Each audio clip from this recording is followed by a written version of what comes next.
うわうわいけたかな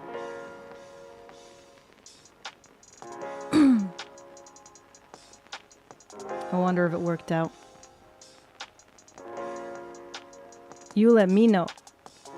Is everything working?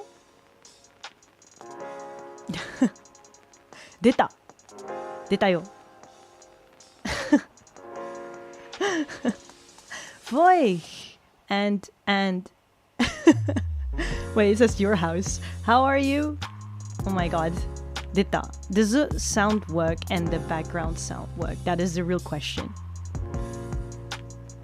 Also, I don't know about the lag either. Working! Oh my god. And that was a very quick reply. You know what? I am not used to having internet that works. Looks like it works. Oh my god. Okay. Then there's one more thing that should be working, which is a chat. Fight. Chat. Fight. YouTube URL. Oh, I have to do from the URL?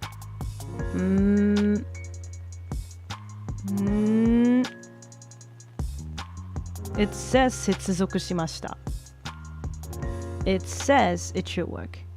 Maybe lying. It's voice. I don't know if you know me by this name. No, I know. You changed it up at some point. I know, because I've seen your SoundCloud. I am not above knowing things. Wait, let me figure out how to get this to work. で、接続したら Let's see. Oh my god, it's still on that weird setting.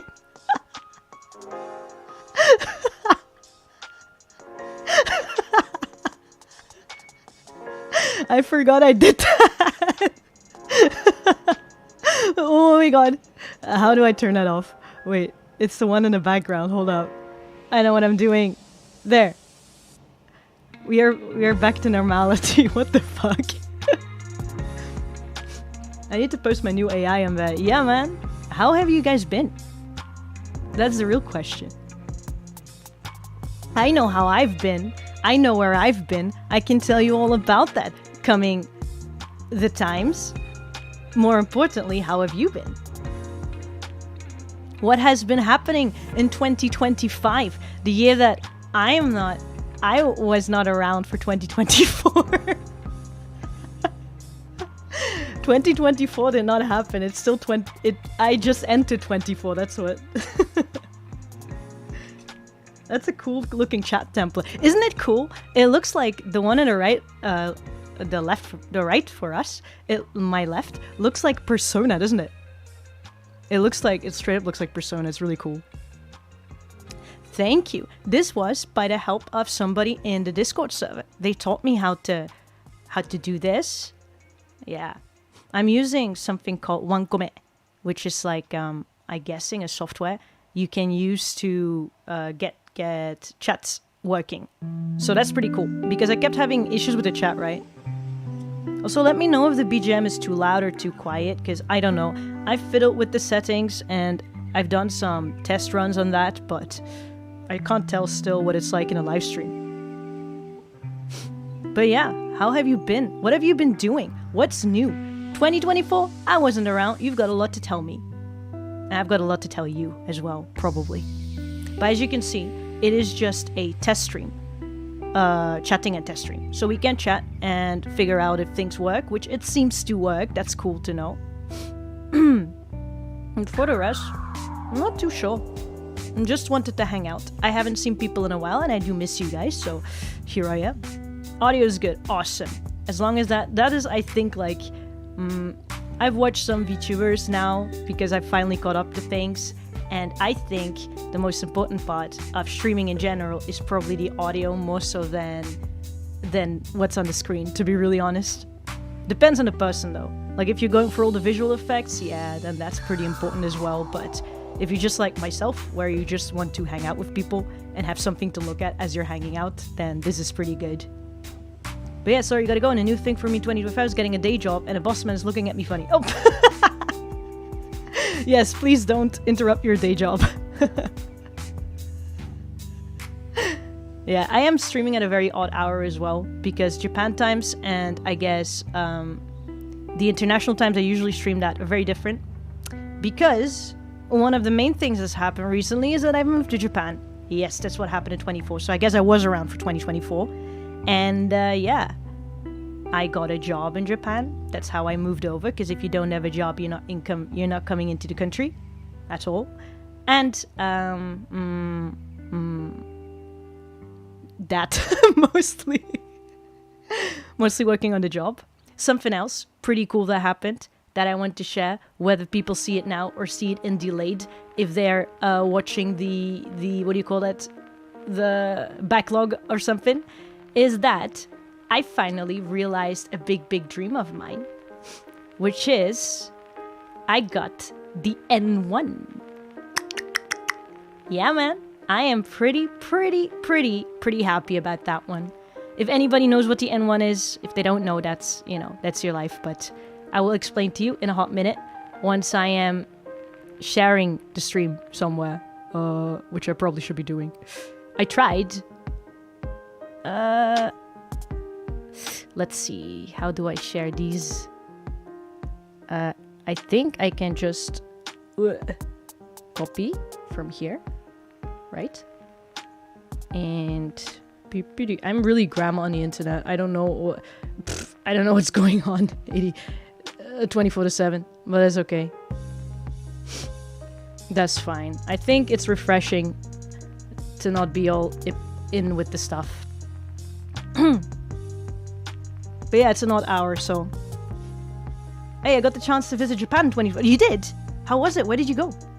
Did you end up coming around Tokyo? That's around my areas. I'm in Tokyo right now. I don't know how I got here. It was not the first thing I envisioned, but that's where the jobs are. That's just how it works. Oh my, congratulations. I think so many people, so many people came over to Japan. 2024, 23, 24, so many people. I've met a bucket load of people that I knew from the internet here in Japan. It's really crazy. Like, I should, like, do I have a list of something? I don't think I have a list, but there's a bunch of people you guys know too. If you have been in this stream at some point in time and you still remember people.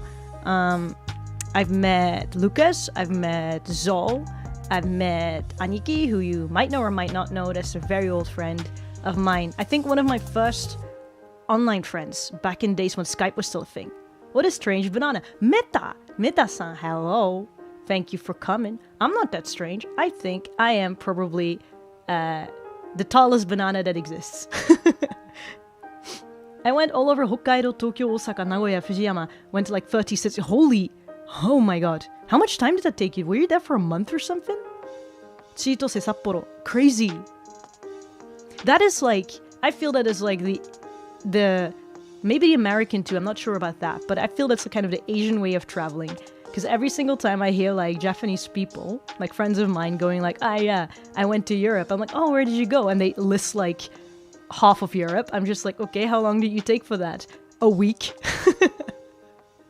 Literally spending half a day in Belgium. I'm like, wow, thanks. Well, it's not that interesting a country, I guess, but still, come on. 2 weeks. See? Okay, you fall into the Asian/American way of traveling. Bruh, I could never. That's not the way I travel. I choose like, I go somewhere, take like a week around one place, and then I choose like maybe 3 main things or max 3 main things to do in a day. I don't go crazy, okay? I wanna, and I schedule in rest days as well, where I'm literally in the hotel just being myself. Well, congratulations on passing the N1. That is really impressive. Thank you very much. Oh, is that... Wait. Gengo Show. Ko-san. Oh my god, get me off my brain. I'm right? Am I off? Thank you very much. Yeah, oh my god. I want to talk about that one. I finally passed the N1, guys. So the N1, so for those who don't know, it's, I think, quite a esteemed thing to get when you're like doing things in Japan. It's the JLPT N1. So JLPT stands for Japanese Proficiency Language Test. Am I making that up? I think so. So it's one way to measure your proficiency in Japanese. And the highest level would be N1. That's the ceiling. And I got the ceiling. I hit the ceiling. I really did hit the ceiling with all that studying. Oh my god. Because it's not like I didn't study. I properly did. I've got a story about the N1, by the way, the exam. Oh my god. So I've never done any of the any exam for those. So you have all multiple levels. You go from N5 all the way up to N1, right? And I didn't do any of those because, I mean, I was studying Japanese, right, in university a bit and stuff, and then just by myself. So I roughly knew that by the time I'm around Japan, I'm not going to be N5 anymore, because that's like you can do greetings, which is still, it's very good if you get that exam, by the way. It's good benchmarks to up your Japanese and to have like a goal of what to study for. So I'm not like dunking on that at all. But I knew I wasn't around that level anymore. So I was like looking around. I knew I was around N2 somewhere, which means you can do daily conversation, read most things. And yeah. And I think N1 is when you get into Japanese that isn't used as often anymore in normal conversations. It's more a bit academic, I suppose. Maybe even literary at some points. It depends on what timing you take the exam. But either way, I did that. I'm very proud. But I got into some happenings with it. Because I've never taken the exam. So one thing is, it was super, super serious. So the examinators, examinee is me. I take the exam. So examinators, I guess. The judges, the people who have all the power. They were very, very serious about it. So when I went in, I was all going in like, meh, if I make it, I'll make it. If I don't make it, then, you know, sad. But the guy, like, it didn't start immediately. I was just like, okay, this is the time I gotta be there. The exam will start and we'll just get going. No, first he was gonna explain all the rules that you have to do. Like, you can't write with a pen, you have to use a pencil or a mechanical pencil. You can't have anything on your desk. You can't have any smartwatches, nothing on. But you need to have a watch, an analog one, like a traditional watch, to measure the time. Because you're gonna have to, since it's like this many minutes for the first sections. So you gotta time yourself a little bit. And I did not know any of those things. I knew about the clock because that was in the rules, amongst many others, which would get you immediately ejected out of the exam. So I was doing my best to follow the rules. So I bought an analog clock the day before, like a watch, because I was like, I'm not gonna be get by the time. I will do this properly. Got that watch, but there's a few things that some people might know. One thing is, I can't read analog clock very well. I go by digital clock all the time. I can't read it very well. It's quite sad. I practiced a little bit to read it before because I was like, I'm gonna have to use that. And yeah. Bought the watch. I thought I was ready. I go to the exam and it starts and I look at the watch and I realize two things. One thing, I still can't read it properly. Second thing, the analog watch didn't have normal numbers on it, but Roman numericals. I was so fucked. So when I saw that, I was like, nah, I'm not even gonna try. We're gonna put the watch to the side, not bother with that one. We're just gonna start these questions from one, right? But as I was starting to fill in like the dots and whatever and selecting, I realized everybody else around me was flipping those pages so fast. Are they that quick? Okay, it's okay, Anba. It's okay. Just go by your own pace. It's fine. I don't know why they're flipping those pages so fast. Maybe they're super smart or they've done this before or they have like, I don't know what they're doing. But they all flip the pages so fast that I'm just ignore it. Don't be caught in that pace. And I went from question one all the way to the end per order, because I thought I had to. I tried to up my pace though, but that's what I did. So the first sections are going to be grammar and vocabulary, and then the latter section of it would be reading.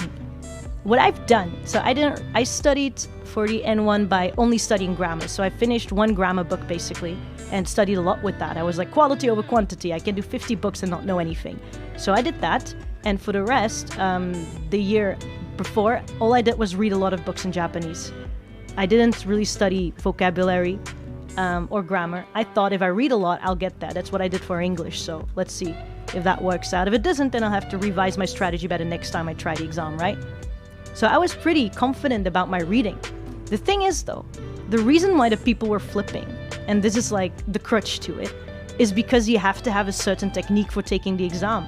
So the longer time you're gonna take is probably in the reading sections at the end, which I did not know. So they all just went into reading first, that's why they were flipping, and then went over to grammar and vocab and just, you know, sped that one up.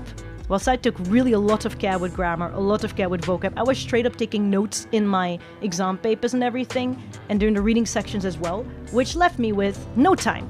So at some point, as I was trying to get to the latter, there were 2 more texts with like each 5 or more questions on the text that could weigh quite a lot. I could not finish those. The examinator was like, pencils down, and the rule is if you don't put the pencils down, then you're immediately ejected from the exam. So I'm like, what? Fuck. Also, very interesting chat boxes getting Persona vibes. Thank you. Yeah, this is intentional. You guys are now also in Persona. Oh god. So that's kind of what happened in the exam. So I did the listening. The listening was super easy. I have to say that if you are able to follow daily conversations in Japanese, the listening is like, I even said that after the exam, which sounds like really big-headed, but it's like the listening was stupidly easy. There's no way. I thought I was like had or something. So I thought I was gonna fail because I wasn't able to finish like I think half of the reading section of the exam. It was half, I think, of the reading section of the exam.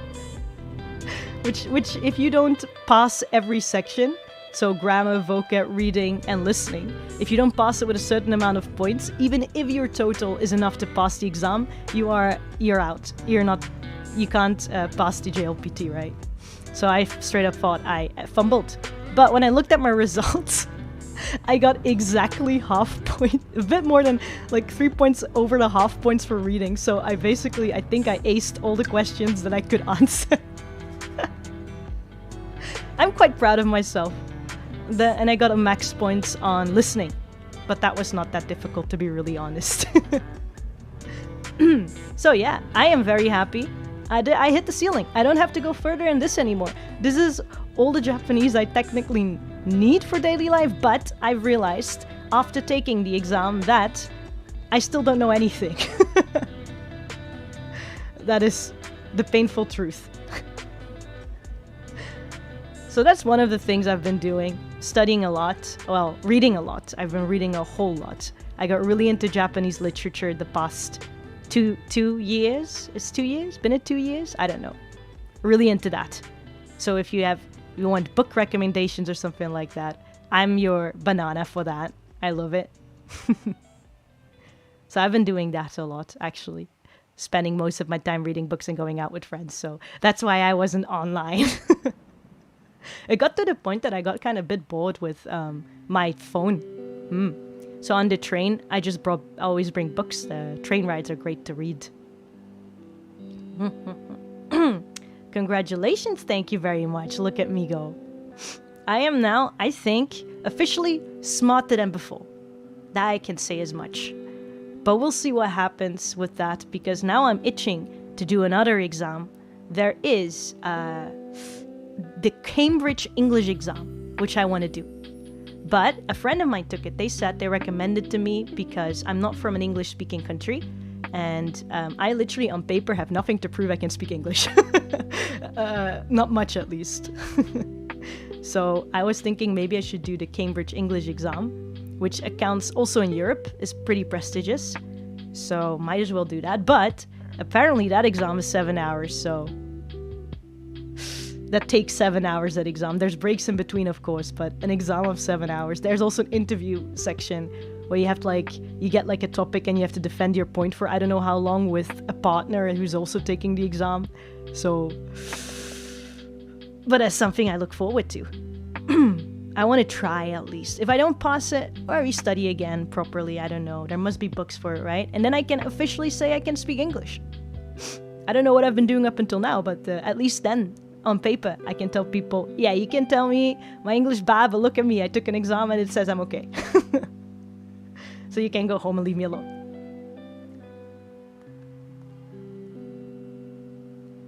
If you figure out how to do that, let me know. Would love to prove that I'm highest level English. Yeah, it's called Cambridge English Exam. It's one of the many there are. In Japan, I think, for Japanese people, there is the TOEFL or something. TOEFL or something like that, which is considered, I think, a benchmark for Japanese companies if you can speak English or not. But to be really honest, I think most foreigners, this is going to sound very arrogant, would probably kind of ace it. So we got to leave that one alone and go for the Cambridge English exam, which is more about output than just input and recognition.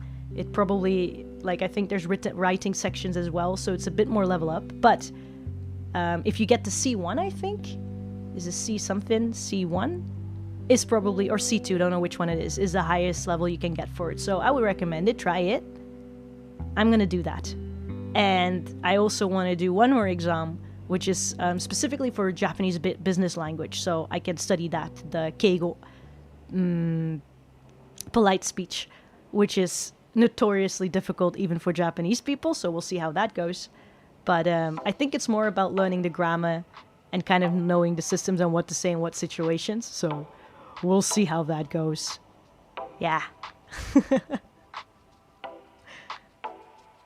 But yeah, that's what I've been doing. Aside from that, I almost did a crime as well.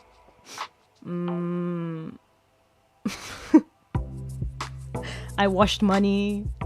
I work as a teacher. Worked because I'm now I'm into getting a new job. So right now I'm in my free days. What do you call that? Those paid leave. No, paid leave is not paid leave. Kind of paid days off.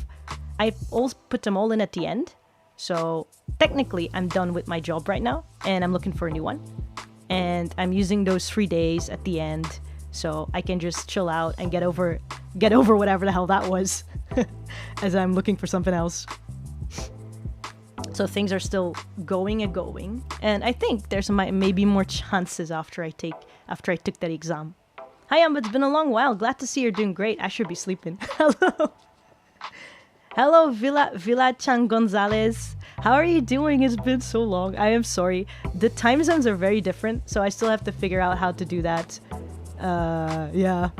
Because it's only like 6:30 p.m. right now in Japan, but I don't know what time it is for you. I was talking about how I took TN1 exam, so JLP TN1, and I passed it, which means I got the ceiling of Japanese proficiency. Yeah, even though I still can't do Japanese. But at least now on paper, I supposedly am very good at it. Don't ask me to write or read anything in Japanese. Well, write anything in Japanese by myself, though. I need somebody to hold my hand. I'm still on the East Coast, so it's 4:36 a.m. Good morning. I guess it's a happy accident that you were up that early. You can fall asleep as I am talking, because apparently my voice makes people fall asleep. That's what I was told a while back. I don't know if that's a good thing or a bad thing. I think it's pleasant. Let's go with that. But yeah, so I talked about that I passed it. And then I'm taking paid leave right now. I think, is it paid leave? I don't know what it's called. My days off. I didn't take any days off, so I just accumulated them at the end. I didn't feel, it's not just I couldn't take days off, but it's also, I'm like, nah, I'm fine, I'm good. We'll see what happens with it.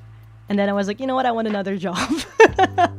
And then I asked my boss about it, and she was very forthcoming with it, because a lot happened. She even yelled at me, but at the end of the day, I think we got on okay. So she was to me like, you know what, just put your paid leave in, and then you have time to find the other job and everything, and I wish you all the best. So and with my colleagues, I got like gifts and stuff, and you know, I don't think I left on a bad foot. So that's all we can ask. It's not morning till I had to sleep. Oh my god, we're all stuck in perpetual evening with Villa-chan. How have you been doing? I said before, 2024, I've been absent on the internet, so I might as well not have lived. But lots happened. Also, wait. Also, I finally got a new microphone. It arrived actually today. That's why I was like so excited to try it out. So I'm like, oh, I just do a stream and see if it works. I got a Shure SM7B, which is apparently a pretty sturdy microphone. So hopefully it won't die like my other one. The other one died in the luggage. That's something really sad that happened. It's working quite well right now, so I'm quite happy. And I'm having my coffee. And I'm just happy to see people come by and see if I can do more live streams or even a video with this thing in the near future. Yay. Something that has happened though, being here for a while in this country that doesn't speak much English, even though I was teaching English, is that I feel my English went down and my Dutch as well. Oh my god. So let's hope we can retrieve that through streaming as well. I tried doing that to accumulate my sick hours, not use them on an old job when I was still in college. It didn't work because I ended my job before being able to use it. No! That's so sad. Were you not able to ask your boss or something? I don't know in how open you can be with it. It depends on your relations and the work environment as well, I imagine. Like in my case, I've always been quite honest because I can't lie. So I just straight up told my boss, like, this is my intention with these paid leave days at the end. What do you think? If you say it's not a good idea, then I guess I'll just work them out and it's fine for me. You just let me know. And she was all fine with it. I guess she appreciated that I just asked for it. And I was very clear too about my leaving dates and everything, so they could prepare for somebody else. Because I think that's mostly on the minds of bosses. At least that's what I imagine. If they're not that way, then I'm just gonna assume that they're annoying people. But realistically speaking, people come and go on the job, and all you can really ask is for the other person to be honest about it, so that you can find a replacement, or at the very least have things in order by the time they leave. I also discussed with her kind of like what time or what date or whatever would be good for it, so that I'm not in the way. And also this, like, because I knew actually more what was going on in the workplace. One of the reasons I had to leave, because she had no idea what she was doing. Where I was like, yeah, so this and this and this will be happening, and if there's two moments I think are ideal to leave, this time and this timing, then I can still help set things up, or after that, because in the middle of it would not be a good idea. And then I said I prefer to leave before that, and she said that's fine. And then it's her problem. She'll have to figure it out. If she says it's fine, it's fine. But yeah, I just kind of think a bit like that. But again, if you're a student, you don't think that way, right? You don't really know how the working world works, so you're kind of very nervous about stuff. So I can imagine that happens. I think it happened to me as well when I was student working, so. But now I'm a bit older, I'm a bit done with like overthinking some things. I'm just like, okay, if I were a boss, what do I find important? Well, people coming and going happens all the time. I at least want some honesty as to when and how. I think quiet quitting is probably the most troublesome for, a short period. It's really annoying for a short period, I think. So you'd rather not that happen. Been doing alright, and yeah, it's been forever. I actually went to Otakon last summer and got to finally meet someone special in person. Really? Otakon? Otakon is like a convention? How did it, can I ask who you met? Like an idol or something? Or somebody you were friends with on the internet for a long time? I was off work today. The winds were so bad in my area. The canopy over the gas station fell, and Main Street was evacuated. Holy F. Wow, yeah, it's been windy, brother. It started snowing here. It's March. March literally started, and the weather is like, maybe we should do snow this year too. Maybe, like, it's literally the weather going, I think I forgot something. This should be the time when the sakura starts to bloom and everything. And it's just, this is what happens. But I thought I don't know. I'm at least happy it snows, that there's still seasons. I'm more worried about global warming and stuff when there's no seasons at all. Communicating as specific as possible is best. It's mostly my not as well communicating skills that happens, I believe. Yeah, it happens though. You get better at it as you go. You have some experiences, you're like, man, that was dumb. You go in the evening in bed, you're like, I should have done this or that. And then the next time you try to do this or that, and it's fine. The worst that can happen is that one person thinks you're odd, but then again, you're a student. Like, come on. Like when I see like 20-year-olds, which happen in the workplace now, it's not like I don't expect anything from a 20-year-old, but I'm like, I was 20 once. I'm not gonna pretend you're a full-grown adult, aware of the world and all communication. So I ask a lot to the 20-year-olds. I'm like, are you really okay with this? Do you want like an alternative? Is there, what do you want to do? Quiet quitting is wild. I did quiet quit a jobs when I was a student though. So I'm not even gonna say anything, but I have done that before. That's why I also know like, that's not the way to go. I felt guilty. But it was too late and I was too scared to say anything anymore. And also I didn't really want to go back. Like I think the issue with the quiet quitting is it's people who wait so long. Like, they wait so long until it becomes kind of unbearable and they have to quit. I think it's knowing yourself, which comes with time and experience, that you're like, yeah, I think I'm nearing my limit. And that would be about the time, when you're nearing it, not when you're at the end of it, not when you have all the justifications ready that you're falling apart. It should be before that, where you have some trust in yourself, like, nah, this is too much for me. And then you kind of can put it into motion and you have something to look forward to, which is important, which is the quitting and then a new job or something else, whatever it is. I think that's very important to kind of know yourself. That's what I've learned growing up. Know yourself. It's so important. And trust yourself and believe yourself and validate yourself for those things. Like, if you ask other people, depending who it is, like, say it's your parents or something, right? People, or even your closest friends, depends how they view you or how they view things to go. Like, if you haven't rung the alarm bell enough, they might go like, maybe you should try anyway. And you're like, maybe I'm not doing enough. Maybe I should try, and you corner yourself. But I think that's just because they're not in your head with you with all the signals, right? So it's really important to go like, yeah, no, this is enough for me. And it could be stupid reasons too. If that's enough of a stupid reason for you to feel like you're not going to continue, then you might as well put it into motion and let the people know.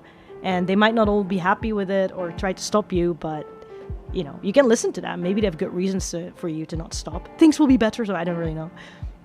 But you wouldn't know some information that they have that you don't have, so you just ask. And if you listen to it and you're like, nah, I still want to diddly doodly skiddly daddly off, then you just do that. But let them know and give them a time frame. And it should all be fine, I think. Like, I don't think people should be too upset about that. It's not realistic. Back in January, we actually got a huge winter storm. In other places, they did. In Japan, I have to say, not like Tokyo, where I'm at, nothing. January was like a continuation, I feel, of like autumn. It was like almost summery for a while, and not summery, but spring or whatever, really. And then autumn weather, where sometimes it got properly hot during the day for no reason whatsoever. Windy, though, I have to say. And now suddenly it's March, and the weather decides to be wintry. It's very interesting. I don't know what's going on. I don't know if that's the norm here either. I asked if people were saying like, nah, that's not normal, so I'm just gonna take that for their word for it. At this age, I should have had it all figured out, but it's not as easy and everyone has a different path. It really is, and there's no age you have everything figured out, man. I don't think it's an accumulation of age. I think it's genuinely a direct accumulation of experiences. Yeah. I've never quite quit, but I've given a notice and refused to go past it when begged. Yeah, well, that works. The business also leaving this day, actually. Oh, yeah. Makes lots of sense. The hardest challenge is sometimes yourself. Yep. It all works out somehow. And the state, so yeah. Yeah, no. We're not going to talk about that because there's many things to talk about for. But we won't. Because I think there are many places to discuss those things that have more to do with countries and whatever, On that note, this is kind of related to it and not really. I've been buying the newspaper. There's an English newspaper here in Japan as well. It's the Japan Times, and it comes with the New York Times, so you get both a little bit, which is really interesting because I've never read a paper or would have thought of wanting to read a paper about what's going on in America, but, world news. And I feel way more relaxed taking my news that way. So I still know what's going on, but I get it, probably there's some bias or whatever to it as well, but at least I get most of the bigger issues, like I would almost say notifications of them and kind of a background according to that newspaper. And then I can still look up more if I'm like feeling interested in the topic or critical about it or whatever. But then that's my choice, you know. And that's all the news I really want to consume. I can't do more than that. The paper's like a full many pages, so that alone takes a while to read. And it also made me think like, hey, it takes me like 15 minutes to go through this entire thing, or longer than that. Like, how am I gonna pretend I can follow all the news on the internet with the same background and the same focus? But yeah, that's what I've been doing. So I know what's up, and I think I can follow all the rest in the newspaper, maybe talk about that with friends. But yeah. Who I got to meet was, that Garden. It was amazing to get to talk to her in real life and to even see her perform. That's so cool. Oh my god. I'm very happy for you. That is a rare one to get, isn't it? Wow. You even got to talk to them? Was there like some sort of meet and greet thing going on? That's so cool. That is so cool. I got to meet so many people here as well. I wouldn't say, well, put that aside. I met many friends that I knew from before, from online, and actually a lot of the people who were in my live streams too, which is really wild, because they're from everywhere. Like, I've met people from Norway, from Thailand, from the Philippines, from America, from Indonesia, from India, from France, from Germany, from China, several people from China, from Canada, from, of course, the US. Let me think a little bit. Was it? Obviously Belgium, the Netherlands. Not many people. And it's not even just one person per country, but like multiple as well. So that's crazy. That's really crazy if I think about it. On this island, everybody came to Japan, to the point I honestly got a little bit of a burnout of meeting people, because it was 1 week and they would all be like, I'm here for a week, but I only got this day to meet you. And I'm like, oh my god, okay, I work on that day, what should we do? Oh, maybe there's this weekend day, okay, we go in the weekend. But then another person's like, I only have that day as well in the weekend to meet you, where I'm doing 2 meetings in one day. The morning I meet one person, go all the way in the train for an hour, go meet another person. That was crazy. People need to chill out. I think in Japan they have like they coined a term, jokingly, what's it called? Enyasu debut. Enyasu means like cheap yen, and then debut is like they're debuting their Japan times because the yen is cheap.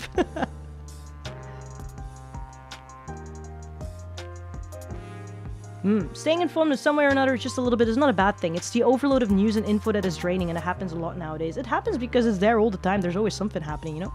There were autographs, and I was around at the time she was starting to accept autographs, so I lined up. She actually performed a duet with Phoebe on stage. It was amazing. That's so cool. Especially knowing some backgrounds about them and the works they've been in, that is so cool. That's awesome. Man. On that note, for those who do know and those who don't know and those who want to know, I was like in a game. So I did VAing a little bit for a video game, like 2 video games actually. They're related though, by Astral Shift. And one of them is Pocket Mirror. So, where I did the role of, I think the villain. Of 2 villains. I was 2 people. And then in Little Goody Two Shoes, I also did a role of not a good person. I don't know why I'm a bad person. But yeah, they were in that as well. So, it's really cool that I got to do that, because I idolize, yeah. I didn't know about Phoebe until that one, actually. And then I got to follow, and I was like, oh my god, literally every single person in here is crazy amazing. And when I went to record for Little Goody Two Shoes, which was in the studio, which is pretty cool, because I've never been into like a proper voice acting booth studio or whatever, or in Japan, of all places. And on my way out, I met somebody I idolize. I've like watched in anime and other works for a long time. I knew about, and I got to say hi to them, which is really, really cool. I was trying to act really cool too. I was like, I'm not gonna act like a weird fangirl. I'm gonna act like a proper person. I'm in my head like, celebrities are also people, and they want to be treated like people too. So I should not be weird. So I acted all cool. I was like, what's up? I don't know if I said what's up, but I was probably something like that. They were probably like, what's up? And I was like, yeah, sup, bro. And then I left. And I noticed on my way down, as I was trying to calm down, that I left my phone. So, and I went back, but I forgot which room it was and what floor. And the issue was the floor. They all look the same, the rooms.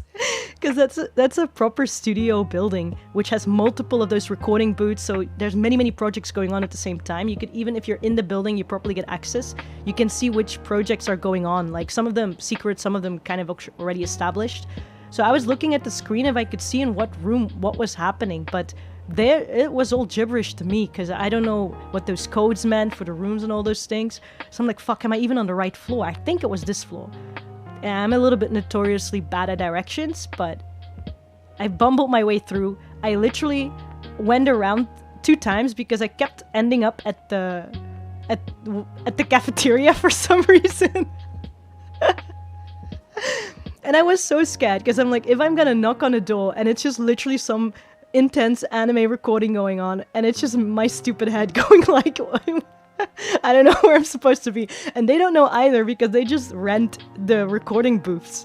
It's not like they know each project in there, right? It's like nothing to do with them. So I was just so stuck. I ended up the second or the third time I ended up back at the cafeteria. I calmed down. I got myself a drink. Then went back in. And I think I found the room, but I kept hovering in front of it because again, I was afraid that it was the wrong one. And then eventually I put on my big boy trousers and I got in and it was the right room.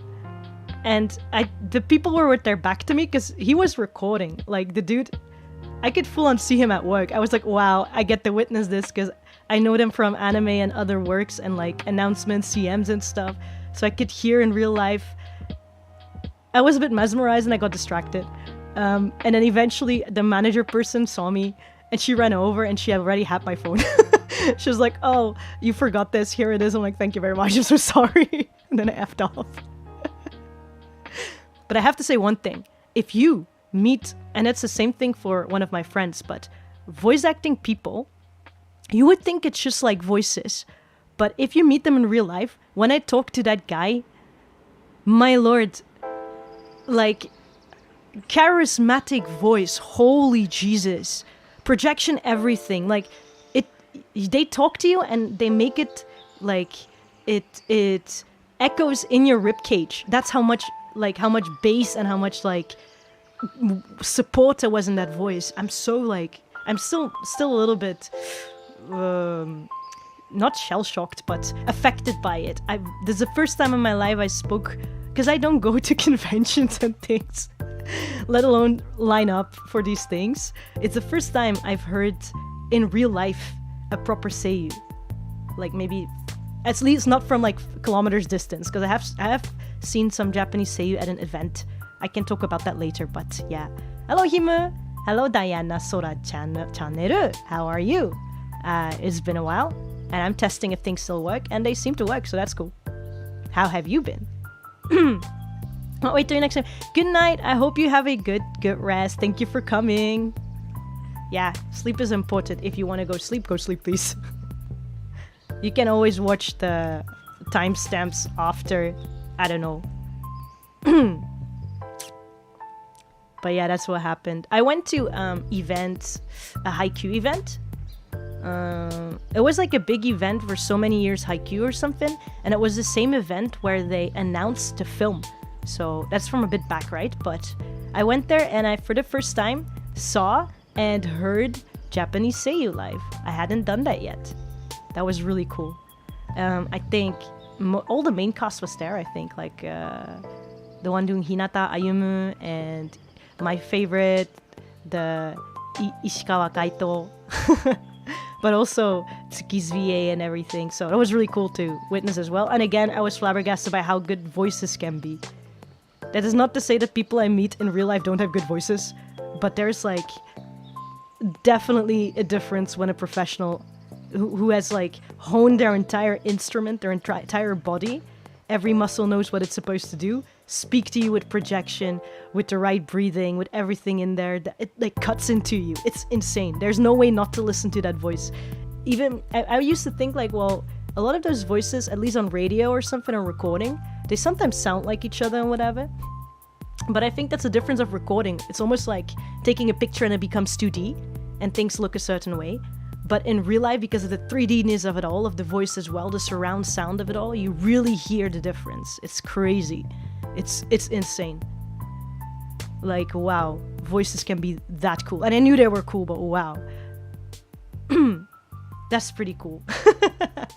It is incredibly cool, not just pretty cool. It's to change your stream latency to lower your streaming settings in the future. Oh, okay. Let's see. I guess there is some latency to it, huh? I'm gonna have a look. Can I change that whilst I'm here? Ba, ba, ba.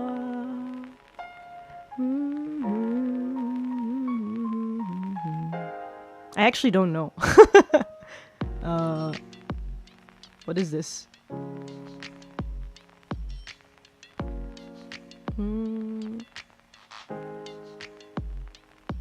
I don't know what any of these things mean. Uh-oh.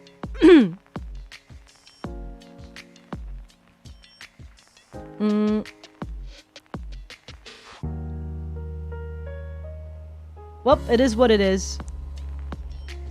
For now, it is what it is. And yet her instrument is her vocal, and it's amazing the care and practice they put into it. It's crazy. It's really crazy. I'm like properly... Yeah, thrown... I think that it's in... I don't know if it inspired me or something, but it did something to me. At least you know what to aspire for, kind of. How they project. Yeah. I'm still not over that. So, I went to those sorts of things. That was pretty cool. Google says it's on the live stream details. On the right menu, click stream or manage. From stream dashboard, click stream settings.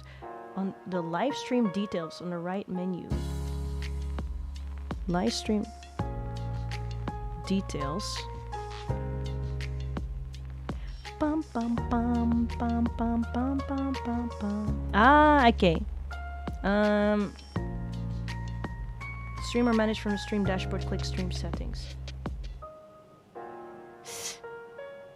Right menu. Stream or manage from stream dashboard, click stream settings. I am on OBS. But is it something you have to do with YouTube? Well, it does say latency with stream. I put normal latency because I just put the base settings. I guess you can do like small latency, minimal latency in YT Studio. Hello, my friend. I am new fan. Hello. Hatanko. I don't know how to pronounce your name, but welcome. Thank you for coming, new person. This is a test stream. We are chatting a little bit, and I don't know what's going on.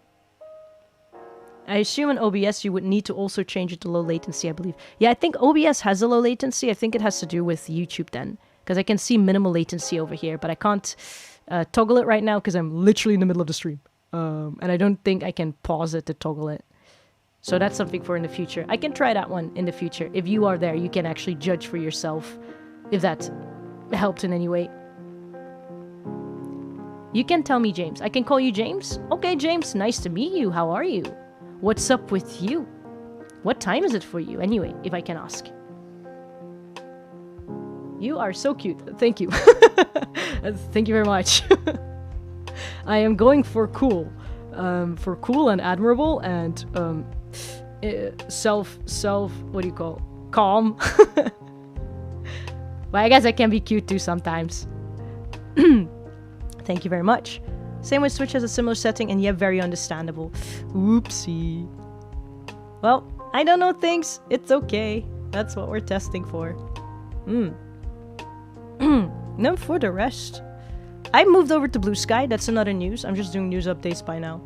So, past the N1, I went to Voice for Game. Please play Little Goody Two Shoes. And also, Astral Shift has a new game out.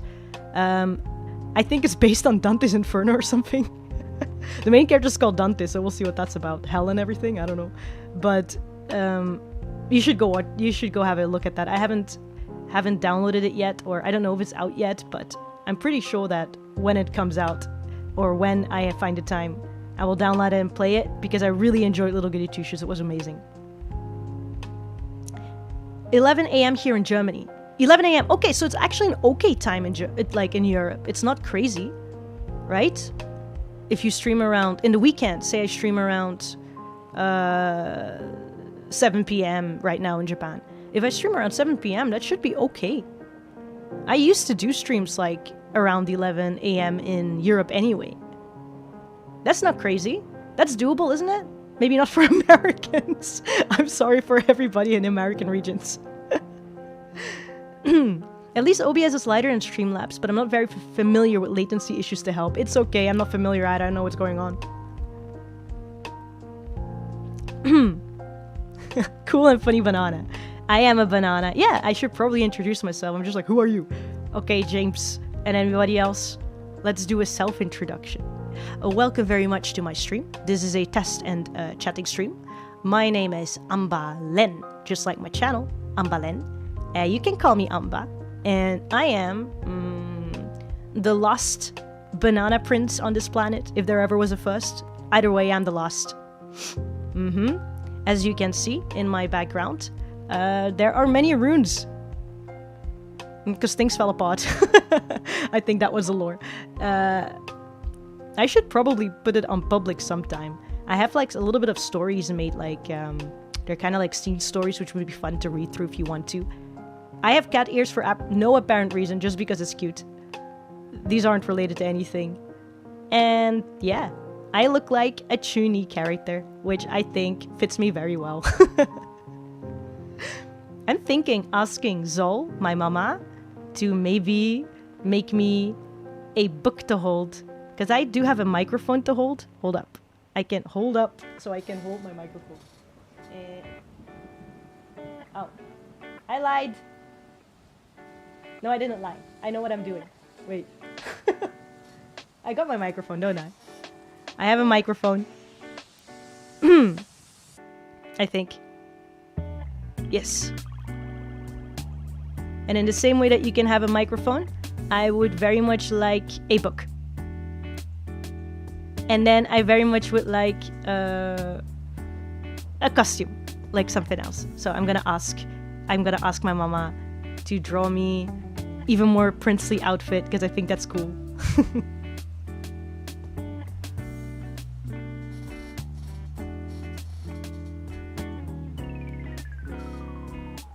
But yeah, I think things are very relaxed over here, because I'm doing VTubing things, but I'm really doing it for fun, so you can expect me now, between now and never, so. My sleep schedule isn't the best, to be honest. It's 10 a.m. right now in Portugal. Bless, stream's not happening at 4. I'm at 4 a.m. Bless, it's the European time zones, baby. I am still European, even if I am in Japan. That's what we do it for. I'm sorry, America. What happened to your eye? Oh, what happened to it? I got an eye underneath this one. Don't worry about it. It's just got some powers, I suppose, or things you don't want to see with that eye. So you keep it covered, yeah. That's kind of what happened. I think the story is so far that I made. Let me think about it for a moment, because do I just want to post it as a written thing and then whoever's interested reads it? Or do I at some point actually talk about those things on my stream? I'm not too sure. Well, either way, I'll just finish writing it first, and then I'll just put it up somewhere like Blue Sky or wherever I put it up. Maybe introduce it in the stream if you want to read it. But it's kind of a fun one. So I made the story from the point of view of a traveler, because I like fairy tales a lot and stories a lot. I just like to read. So I made a story kind of almost like a traveling journal log from a traveler's point of view. And they basically meet the Anba character.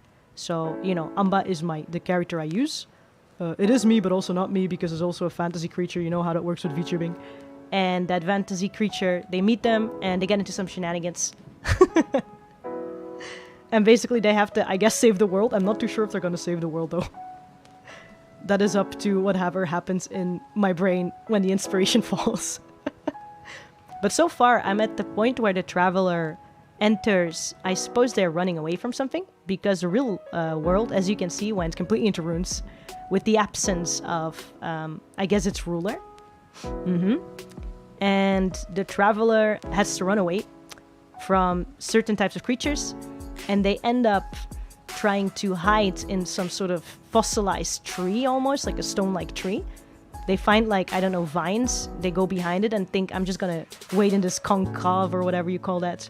But it ends up being a tunnel. Then they walk into the tunnel. They're like, you know what, I'm just gonna see what's beyond there. It ends up being a very, very long corridor with no end, it seems. Very dark. As they go in, they see, like, glowing eyes. And glowing eyes, something comes out. Ends up being a crow. Oh my god. And that thing chases them like it wants it for dinner. So the traveler's running like, oh fuck, through the corridor. Then, because the crow is chasing whatever reason, I guess candle lights turn on. And at the end of the corridor, they see a bookcase. They ram into the bookcase like a complete idiot, because it just appeared. The end just appeared. It didn't seem to be there, and suddenly there was an end. They ram into it, all the books fall down. They get out from under the pile of books and suddenly find themselves in a library. Very dusty one. Seems to have some form or glory or something to it. And they look around and eventually catch the eye of something creaking and coming in. And that would be the Banana Prince. Hello. That would be the start of the story. Power limiter on the eye, I see. Yeah, it's very toony, isn't it? I don't know if it's exactly a power limiter or just like they got into trouble and didn't lose their eye, but maybe the function of it got weird. That's deep, man. I like those fantasy settings. I'm especially into, like, making the atmosphere. I don't know if I'm good at action, though. I still need to learn how to write actions, because there will be action scenes in there as well. But yeah, that is the start of it. I kind of like that kind of, what do you call, atmospheric, mysterious kind of thing. Because you don't really know what the Banana Prince is when you meet it. Seems to be human, but also not very human. It's something you'll know, right? Like, if you meet somebody, I don't know if you probably never met somebody like that, but there are sometimes people, or I guess things you meet where you feel it's not real. You see it all. It's all there. Like, eyes are there, head is there, everything physically it should be there. There's clothes, there's everything. It's even standing, it's even speaking. But you can feel in your heart of hearts that thing has something different, and you don't know what it is. There's probably everything there, the innards, everything, but it's still not human. And whether that's the mind or something else, you don't really know. But it meets the Banana Prince, and they're having a chat. And the crow is still being an asshole to them because, I don't know, they're very upset that they found the passageway or something. I don't know if that's deep. I think it's fun. So whenever that comes out, I've been writing that just for fun in the evenings when I have, like, ideas or I see fun, especially with fun fantasy world settings, like the endless corridor or something I could really see, and the library, which also seems to be endless, like it's almost like a forest or something. And you go in and it's like a labyrinth, because things seem to change as you walk past it. The bookshelves don't seem to be the same. There's some weird shaped ones, like spirally ones and whatever, everywhere. And as you follow the prince in, after your conversation and trying to convince him to help them, you have, like, almost what seems like a forest place. There's, like, grass too, but there's still bookshelves. And you have, like, a little tea party there. Stuff like that. Sounds like a fun story. Keep it up. Thank you. Yeah, I think it's, like, related to the model. Well, you can use the model kind of, and I guess the voice kind of as a way to visualize things of the story. I think that would be cool. If I ever were to finish writing it, I could, like, read it out. And have a fun story time experience. Yes, I'm gonna have to sleep now. It's nice seeing you back into VTubing. Yay, yay. Thank you very much. Have a good sleep. Thank you for coming around. And thank you for helping me test. Because that's like the main reason why we're here, isn't it?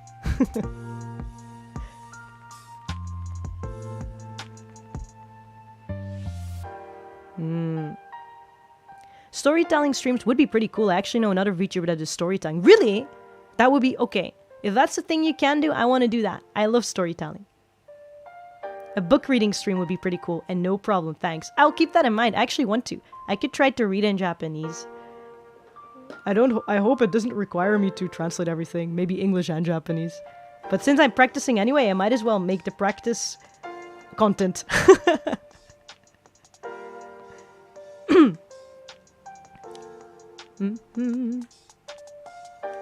So that's been quite fun. Other stuff I've been into, Alien Stage. I don't know if anybody else watches that or is into that. But Alien Stage for sure. I have to say though, I was a front runner. I was an early adapter of that. I was into the creators of Alien Stage, so the people who animated it. I've been following their channels and their stuff for a while, then saw they had a new project up, and that's how early I was. Thank you very much. And then watching them grow and having like this big worldwide anime almost going on with music, I feel very, very happy to watch it and have been supporting it.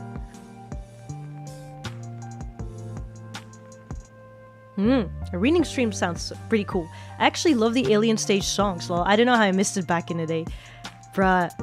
It doesn't matter when you get into it. It's just cool to see that it reaches more people, right? Like it finally has a platform and that engagement to it that so many people can see it. So I can finally cry together.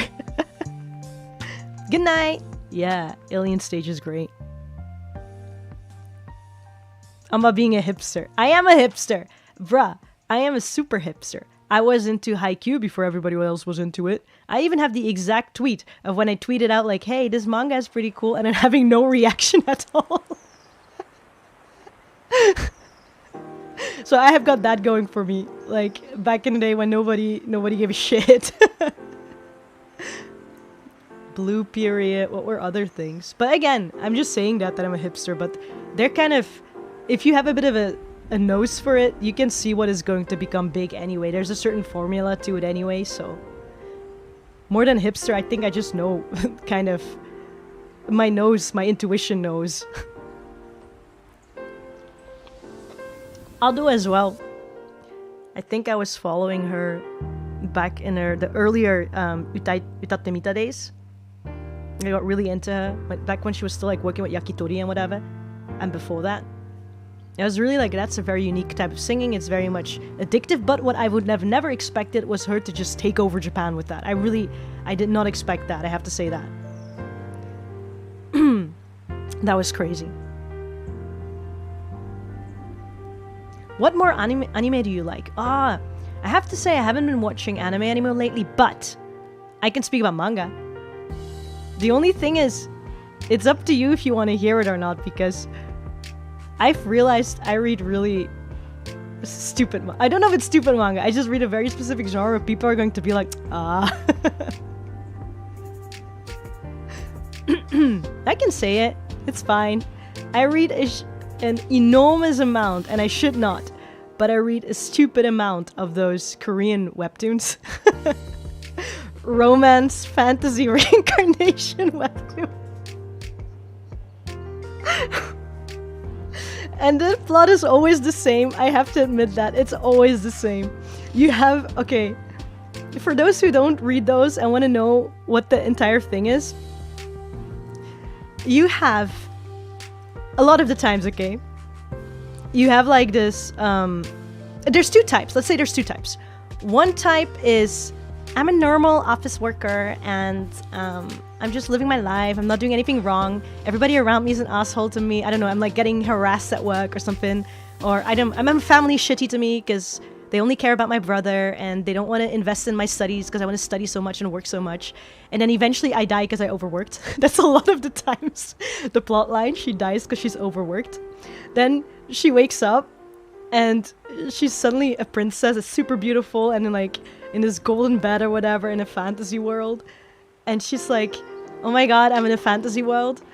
And then as she interacts with the other characters and goes around the plotline, she's like, oh my god, I know all this before I, as a overworked office worker, only was interested in reading either a web novel, a webtoon or manga or something, or played an online game, like an online romance fantasy game. And I was so good at it or so into it, because I had nothing else going for me in my life, that I know each plotline and everything and how everything will go. And that's literally the world I'm in right now. So I'm going to use that to either avoid a really shitty ending, or to go for, I don't know, the best ending, or whatever goals I have in life then. And a lot of the times they're the villainous as well. So you're like, oh, I'm not like all the other girls. I didn't come into this world as like the princess that will be loved by everybody, or the saintess. I came in as the villainous, the one who's pure evil and hated by everybody. And then she has to convince everybody that she's a good person, and eventually everybody will love her or something like that. That's one plot line. The second most reoccurring plot line is the one where they are a princess in that fantasy world or whatever. And they marry like some shitty dude who is like absolutely dog shit, just in all ways, just dog shit to her, ignores her, is what do you call infidel? Not infidel, not infidel, infidelity. They are not. They shag other women while she's there and stuff like that, and then eventually at the end, for whatever effing reason, they kill her. And then she reincarnates, or she goes back into time and wakes up and she's back to being like 16 or whatever, or 18. And then she's like, oh my god, in 3 years or 4 years, I will die at the hands of this bastard. I need to get out of here. So she files for divorce. He's like on his knees because suddenly he realizes how great she is. And then she finds the Duke of the North. And marries the Duke of the North, and everything goes amazing. Something like that. It's okay, I only watch random anime or read only Yuri. Follow your dreams. That is one thing I read. These two plot lines, I've read like way too many of those, because you can just turn your brain off, okay? You have to think of nothing. You actually already know how it goes. I don't even remember who is in what their names are, or who is in what work, unless they really stand out and have like very original plot lines or something. Like, I think one that was really good was, of all things, I Became a Crow or something. That was kind of original, because she literally became a crow. So, instead of reincarnating as a princess. So, those kinds of things. Another one I liked of more, I guess, Shonen Jump, like, manga is Akane Banashi. Because it's about Rakugo. A girl getting into Rakugo, which is like, you know, it's not even that much put into focus, the fact that she's a girl, but it's still something really cool about it. So, girl getting into Rakugo. There's a Hotaru no Yomeiri or something, which is about this kind of psychotic guy who is an assassin, and I think he saves the girl he was supposed to kill or something, and he saved her because she was saying something like, I'll marry you, something like that. It was something like that, like, oh, why should I not kill you, because I'll be your waifu. And then he took that seriously. He locked into that. He was like, oh, you're gonna be my waifu? Okay, for life and death. Something like that. People say isekai is saturated. I still enjoy it, though. It has so many possibilities. It depends, really. Like, I think it's okay. I think it's okay to have works that are very predictable, because I don't always want to engage my entire brain. Actually, most of the time I don't want to. I don't want to think. So it's really fun to read isekai, and I assume that the isekai I'm reading is like the girl version of what they have. You know, isekai, like, what's it called again? This is a controversial take, but I actually really hate it. Sword Art Online.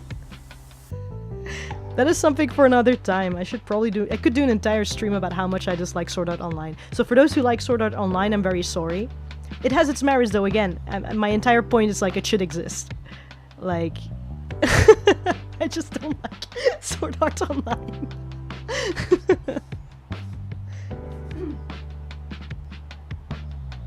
But yeah. I think there's definitely merit, and there's something to it, right? What if you could redo your life? What if you could do everything differently? What would you ideally be doing? And it's like kind of fun to see the characters come up with like plot lines or watch the authors trying to like divert from what is expected, because by having so many of these works you have expectations as well, and then you can subvert it, which is really fun. Another one which was really fun, I was into that in 2019, so it's a whole while back, I think, when there were only like 3 chapters out. Again, me being an early adapter, what's it called again? Adopter? Whatever. Omniscient Reader's Viewpoint, which is a Korean novel that a friend introduced to me, actually, and I got super into it. Not to mention the translator at the time was insane. I read it on the official English whatever place where they put it up, and the translator did like, I think, a chapter a day. There was like times that the translator was like, they took a few days off or something at some point, which was unheard of. They were Rainbow Turtle or something was what they were called. And everybody was just like, yeah, you should rest and everything. You've worked so hard or whatever. And then they came back after like maybe 3 days and were like, I'm so sorry, I took a rest. I did 5 chapters. I'm like, what the fuck? If you had just done 1 each day, you would have had more rest than whatever the fuck you just did. So yeah, they were crazy. But one of the many reasons why it was really fun, because you could expect literally every day a chapter. During summer or something, I think I was in uni when I was reading it, I don't remember. There was that one. You've unlocked Pandora's box with this question, there's too much. But I've been mostly into reading novels, more than, I guess, manga or anime these days. So I will confess, I have not watched Jujutsu Kaisen, I have not watched Demon Slayer, I have not watched so many things, which I'm very sorry about. The grind, the true grind. おはよう、ただのたかしさんいらっしゃいませ。おはようございます。おはよう？もう夜ですよね。7時24分ちゃいませんか？こんばんは。かな？おはよう。お元気ですか？お久しぶりです。ご無沙汰しております。アンバです。アンバです。まだ覚えられてますかね？アンバと申します。なんだ、1年間の中に3回くらいVtuber として配信してから消えてしまったっていうか去っていたアンバと申します。はい。復活かな？復活的な？知らんけどな。ちょっと時間ができたから今ちょっと配信しようかなと思う。あと新しいマイクも買ってしまい、それもちょっとねテストしたくてです。久しぶりです。ごゆっくりどうぞ。おはよう VTuber が見えたので、そういうことですね。まあそういう目につくよね。ごめんなさい。そりゃそう。おはよう VTuber っていうタグがありますよね。あれは何なんやろう、タグ。ようわからんけど。おはよう VTuber なんか挨拶的な VTuber ですっていう VTuber さんとして活動しておりますっていう感じかな。うん。まあそれで取り入れた。Maybe I stayed on the first season of Demon Slayer. Please tell me you don't hate Kimono Friends though. I'll still forgive you. I'll tell you, I don't know Kimono Friends. So I don't know if that's better or worse. I can't say I hate it because I don't know it. At least there's that. Maybe the title has passed my mind. Can I give a guess? Is it the one where you've got like this girl, cute girl with the deer antlers? Kimono Friends って何やったっけ？そうね、ちょっとさっき話したんやけど、うちね、最近あんまアニメとか見てなくて、もうほんまに呪術廻戦と何やったっけ、何だったっけ、鬼滅の刃とかは見てないんですよね。あれ話題になったのにな、もううちなんで見てないんやろ。時間がなくてっていうか、そのアニメやったらね、23分ぐらいじっとして見ないといけないやんか。一応その23分がなんかほんまにハマったら、もう自分は自分もしてるから、そのハマっていたら1話ぐらい見るだけやないやろ。もう次々と見るやんか。その23分がもう気づいたら1時間になって2時間になって、もはや3時間ぐらいじっとして見てられるからね、こっちが。それをもう予測して見ない方がいいっていうなんかあるんですよね。だってもう一気に見たいから見ちゃうし、うん。それでな、あんまり見てないな。それよりはなんか漫画は外でも読めるっていうか、アニメはやっぱりこう一人部屋に行って見るんですよね、うち。その電車とかで移動中とかアニメとか見るのがあんまり好きじゃないかな。なんか外の雑音とかも入ってしまうから、やっぱその雰囲気に溺れたいから、本やったらなんか目で追って自分の想像を使ったりとかしてイヤホンしてなんとなくその外の世界を外にねなんだろう、そこから防げられるっていうかはあるから漫画の方は好みですよね。なんかどちらかというと There's another one that I've been reading なんだっけ、三兄弟天狗it has one for the kanji for what do you call it again when you have to defeat demons? It's not defeating. I forgot. Exterminate, don't remember. Anyway, that one about 3 siblings and one of them becomes a tengu and there's a lot of drama, but that one's really good. The art is very beautiful. Perfect. No, that's shika no ko no koshi tantan. Okay. Perfect. I also did not watch Shika no Koshi Tantan. My friends recommended to me. They said it's very cute. I'm like, okay. VTuber におはようって言えるシステムだと思ってます。それでいいや。VTuber ありがとう。とりあえず挨拶してくださってありがとうございます。ごゆっくりどうぞ。なるほどね。じゃあみんな、VTuber におはようとか言いながらもバナナもお願いします。上にもバナナ乗ってるからバナナをお願いします。わかる。サムさんお久しぶり。Yo, it's been a good hot second. How have you been doing? Kemono Friends is a wholesome anime about a girl trying to find what animal she is while helping other animals. Every time I ask, no one has seen it. Okay, give me one moment. You know what? I'm gonna look this up. If I see the imagery, sometimes things come to mind. Kemono Friends. What animal she is? So I'm gonna assume they're in a world where everybody's an animal. No. I'm looking at it. I don't think I know it.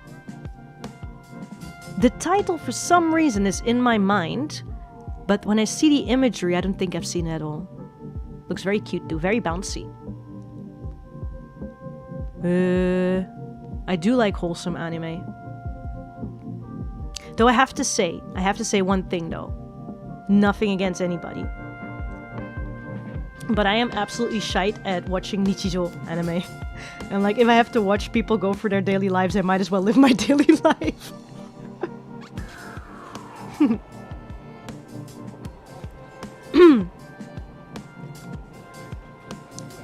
Relatable to not watching the popular anime. It's not even popular anime. It's not about like not being into popular things, or it's literally I just don't watch things. It's so bad. I've been very busy though, that's my excuse. I had like stupid working hours from like 11 till 8 p.m. So by the time I'm at very physical work, so by the time I'm back, I'm very tired and I just go to bed and sleep. And in the morning, I'm not really like, let's watch like some deep anime or whatever. In the morning, I read a book, get ready and go to work. And in the weekends, I go out with friends, or I go read again, or go to karaoke. I have a very fulfilled life, but I am missing the anime sections of it, which I had more in Belgium because there was less to do, I feel. Or people just come to my house and I'd have more energy. Because I'm in the inaka, in the countryside. Oh, I think a fair amount of people watch Kemono Friends, myself included. Friends spotted. Kemono Friends was really big. Really? I've been missing out on something. I could give it a try. I could give it a try. I just don't know. I have such a specific, like... Okay, let's say like this. Because you're recommending me your favorite food, right? And then there's the issue that I might say I don't like your favorite food. And then we're sat here in awkwardness and discontent with each other, which would break my little heart. And I don't know what it would do to you, but... So instead, let me give you ideas of things I like, aside from the trashy stuff I just mentioned, which is just all the same. I like fantasy stories. I like ones where human relationships come in a lot. I do like things with animals, to be really honest, but it depends kind of what kind of stuff. Plus, they make me cry a lot, so... I like adventure-y things. There is a book series I really liked. I don't know if there's a translation, but either way, if you are like kind of beginner Japanese, it's very easy to read because it's kind of young adult for children. It's called Machi no Tom and Soya, which is about 2 children. One of them is kind of tensai, kind of the genius kind, and the other one calls himself the most normal kid in school, like you won't ever find anybody as normal as me. And they kind of, somehow or the other, I remember I think it was something, they first didn't really interact, but then eventually he sees the genius kid doing something shifty in the streets, he follows them, eventually sees him disappear, later on asks him about it, and that's how they kind of, he's like, okay, I'll give you the key if you can solve whatever my riddles and shit. He ends up entering the building that the kid disappeared into, and then goes basically through escape games things, and it comes out that this kid is super good at survival because his grandma lived in the mountains or something, and he knows like all these survival tricks that they also explain to you in the book series. So it's literally reading about escape games, and it's super, super fun. But I like that one. I can read like a gazillion of those. That is where I'm at. The Little Prince, things like that. Yeah. I don't know what my taste is, to be really honest. Just been grinding full time. You and me, brother. You and me. The grind's been real, hasn't it? You've probably seen a meme or image here or there. Probably. I don't know though. I look at the images and I was expecting, because the title comes to my head. I just didn't expect not to at all recognize any of the characters or any of the art style even. So it is an unexplored field of new opportunity that I hopefully get into at the cost of having Diana abandon me.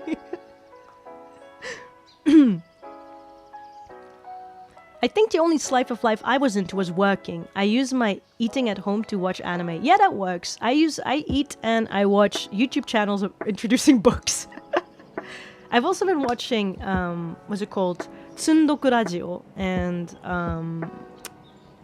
Tetsugaku Radio or something. Yuru Tetsugaku Radio, Yuru Tsundoku Channel or something like that.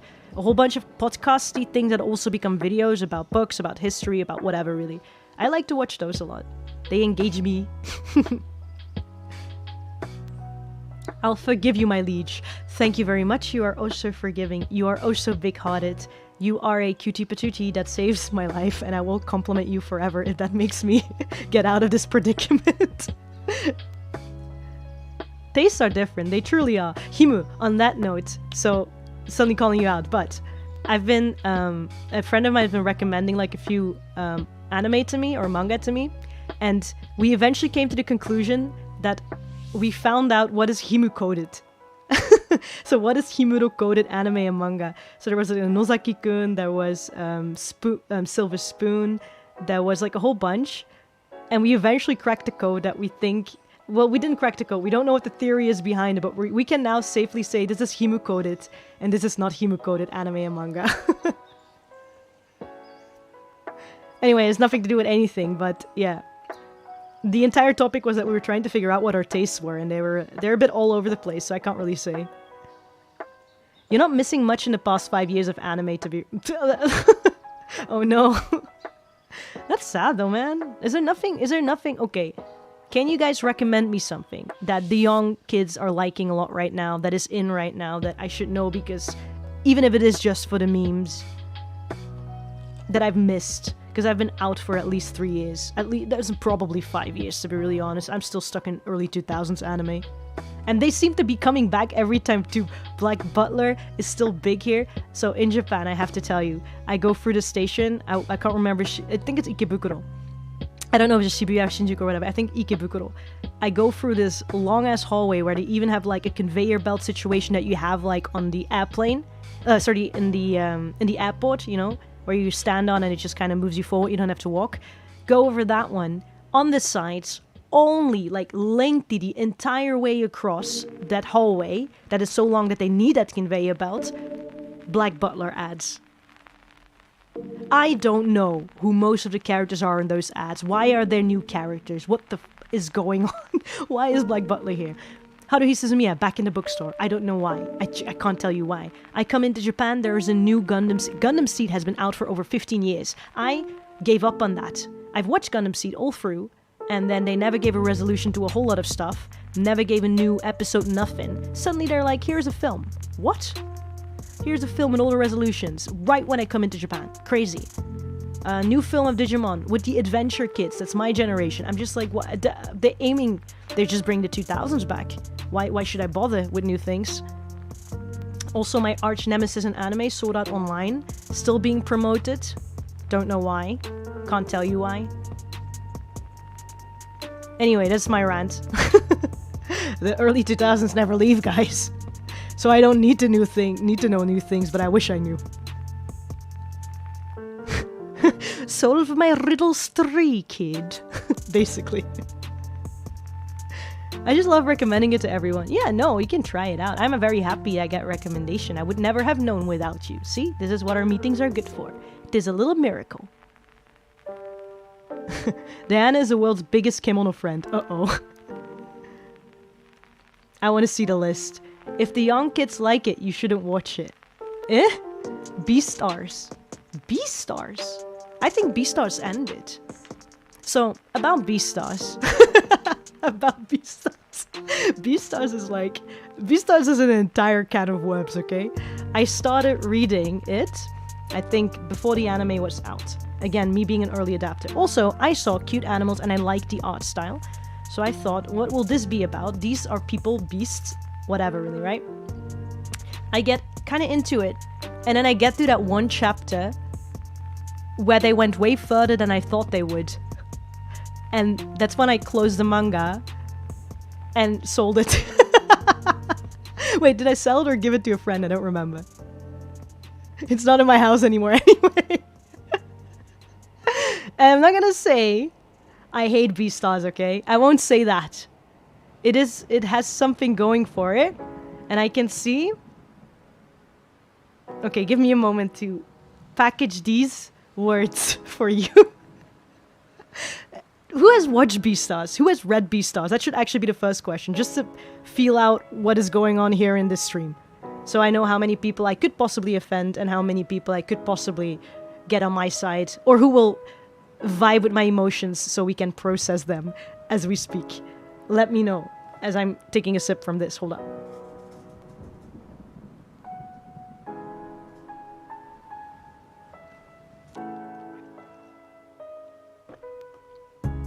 Ah, good for me.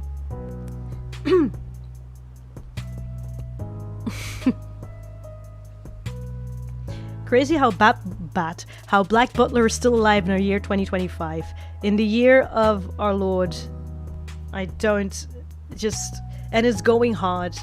Black Butler and Twisted Wonderland and all those things, they're still there. Twisted Wonderland is fairly recent though, that game, but it's still going hard. Do I have a cold? Like, why is my nose like this? I would not know. Maybe it's a temperature difference going outside and inside. Hold on.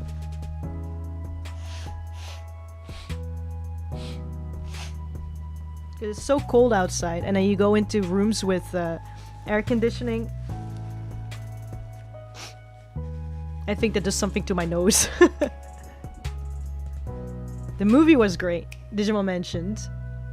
Well, they're gonna try to aim for the working class that has money and grew up with those IPs. Pokemon is the same. As Pokemon is the same concept on a bigger scale, I guess so.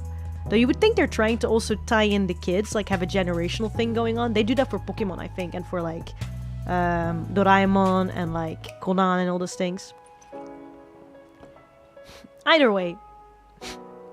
Waiting for the anime to end to read all the manga. The mangaka behind Beastars visited NZ. What is NZ? North Zambia for a local con, but I've never read or watched it. New Zealand! I forgot Sam, New Zealand! Zambia! No, Sam, please! Please, it's been 3 years! Please! Believe in me, I know you like Monoka Factory, okay? I know. You're New Zealand. Sorry, I just well, we were gonna talk about Beastars. That's what we're gonna do. Forget about everything. these things did not happen. What are you on about? Anyway. It's alright. I'll just grill my non-existent shrimp on the barbie. On the barbie? I'm just imagining you putting a shrimp on a Barbie doll, and I'm very confused. Oh yeah, the Barbie film came out. That's something. I watched the Barbie film on the plane. So at least I got that going for me. Whoops. Whoops. Not doing a very good job. Barbie is barbecue. It's Australian slang. Oh yeah. I think so. I can see it. Barbie is Australian slang. Okay. Did he use it in New Zealand as well? Anyway, that's not what we're talking about. This is Beastars. Keep coming back to Beastars. That was... Actually, I have nothing more to say. I don't know why I'm trying to get back to it. I like the music. I think I ended the topic. I said I sold it, didn't I? Or I gave it away. I don't remember. It was a little bit too graphic for me. I didn't think it would go that far. And apparently, because one of my friends was like, oh, it will go even further. So it's good that you gave it away if you're not into that. I would say Beastars is a very, very specific demographic. And it reminds me a little bit of like I'm obviously furry, but also like the furry section of people who would enjoy mafia manga, like Yakuza type stuff. And I'm not talking about like the game Yakuza, kind of gaggy, but I mean, still gaggy, but in a different way. Like the more hardcore stuff. I think it's people who like those things that would be into Beastars, but also are into animals. Because I remember my friend kind of explained some of the plot lines to me, and I was like at some point like, these kids are in high school, right? Yeah, it sounds like a mafia type of situation.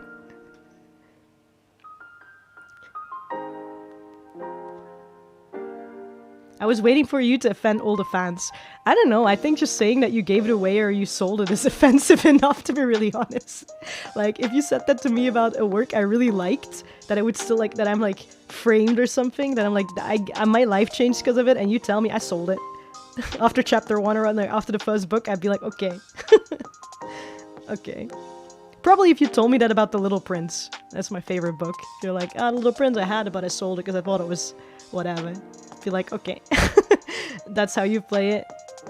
I will either have to, I will have to compartmentalize that opinion of you somewhere else to be able to interact with you longer.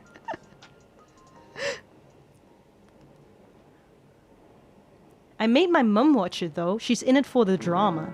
Your mum?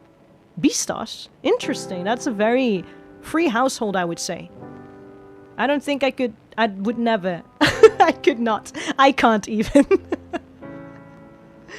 Psychological crime action thriller. It's something. At the very least, it's not in high school. That's all I know. All I know is that that's not a realistic high school depiction. But can we expect that anymore in manga or anime? The amount of times I have a friend who's super into Yu-Gi-Oh! Watching Yu-Gi-Oh!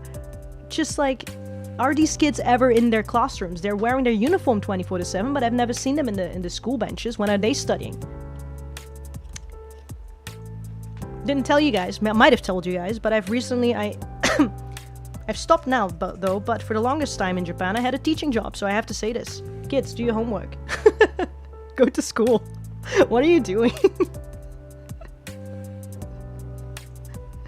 The world's fate lies in children's card games. Apparently, yeah. I never read Little Prince. I now have motivation to try it. Oh, yeah. Well, you know what? I was joking a little bit because I think The Little Prince is something that hits you or doesn't depending on your needs kind of thing. Like, I needed The Little Prince a little bit. I needed that sort of story and the way it landed for me. And I think it taught me a lot. So that's why I really like it. But that doesn't mean not everybody has the same needs, right? Like, if you, I don't know, you read something and you don't think much of it. There was something. So I already said I don't really like Sword Art Online. So whoever loves that one, I'm very sorry. There's another one. Another big classic, whose music I think are bangers. Absolutely love the music. Still sing it in karaoke as if I was a huge fan of the anime. But if you ask me about the anime, absolutely cannot stand episode of it.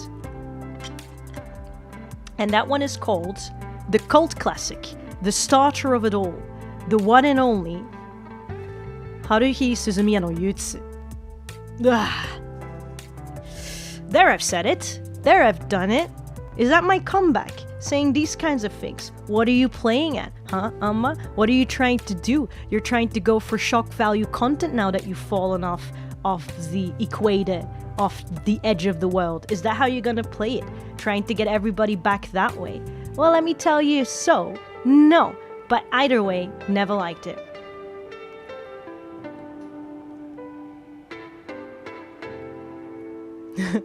To be honest, I've never watched Haruhi, but that's because I'm a fake boomer. I understand Kimono Friends just came across my feed one day and it helped me during hard college times. See? That's something you need. So, I will tell you, there are people who need it, Haruhi Suzumiya Jutsu, I think. And that person was not me. I watched 3 episodes and I got super bored.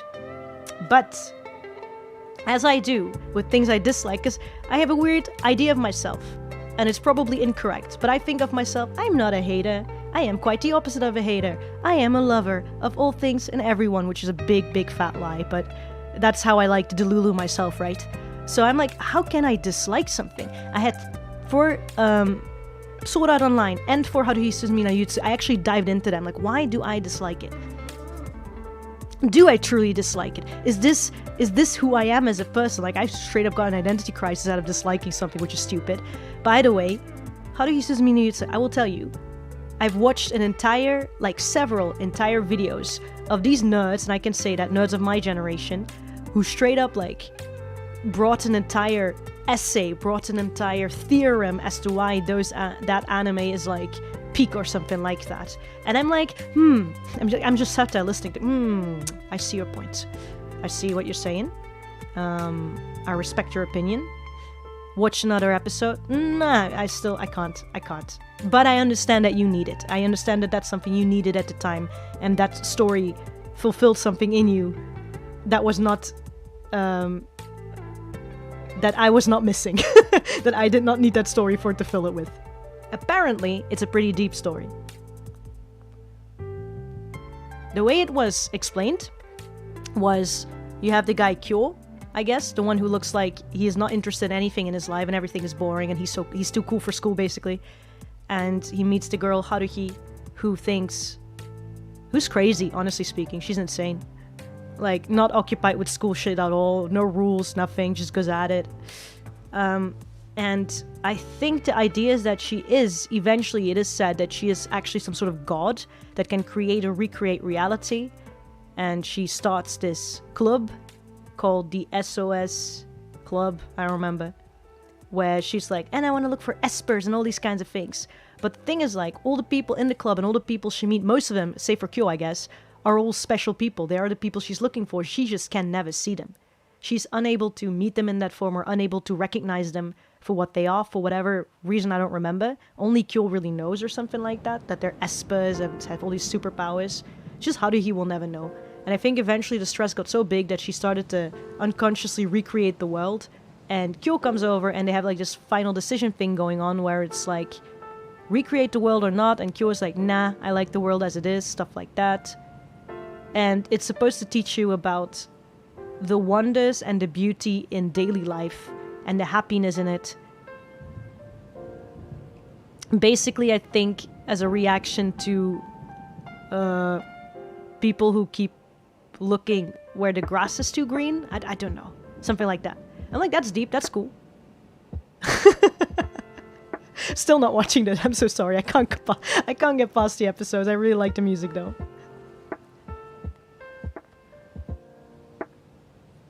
It had a big impact on otaku culture though, especially on men, I think. Because I guess it hit something that they're missing. Or at least Japanese men and then some of the weebs out there. And some of the girls too. I'm not saying that. She got fashion, I think.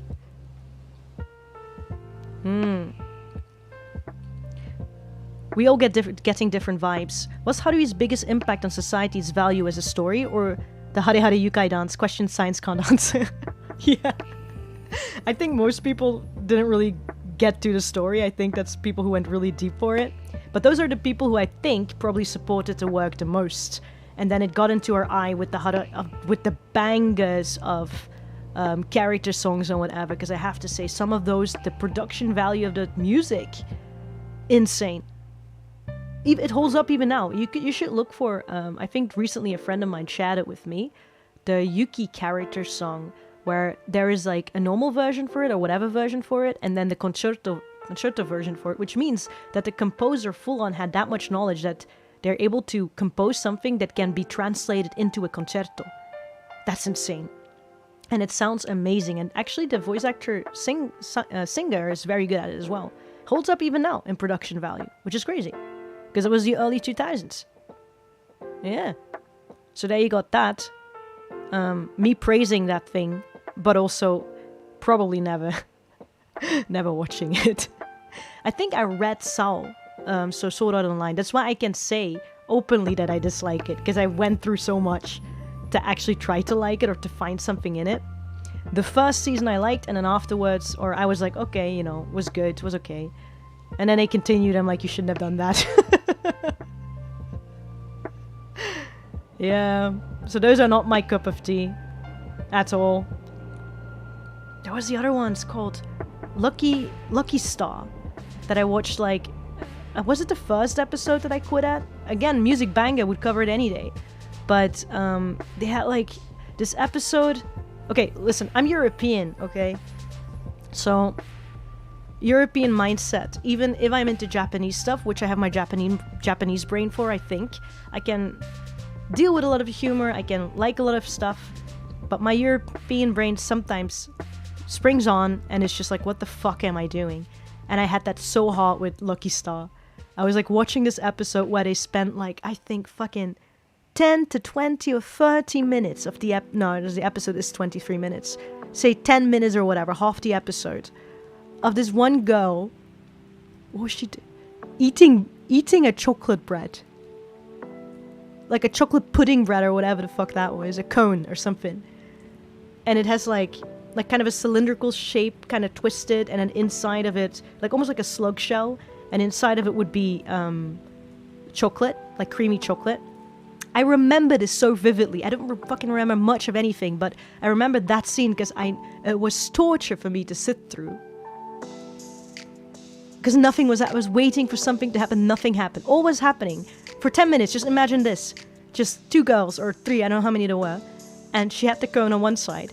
She bites into it like the smallest, eepsiest little bite you can imagine in life, with only her front teeth probably just scraping at it. And going like, hum, or something like that. And then, and I'm like, I hate mouth sounds, but we can get through this.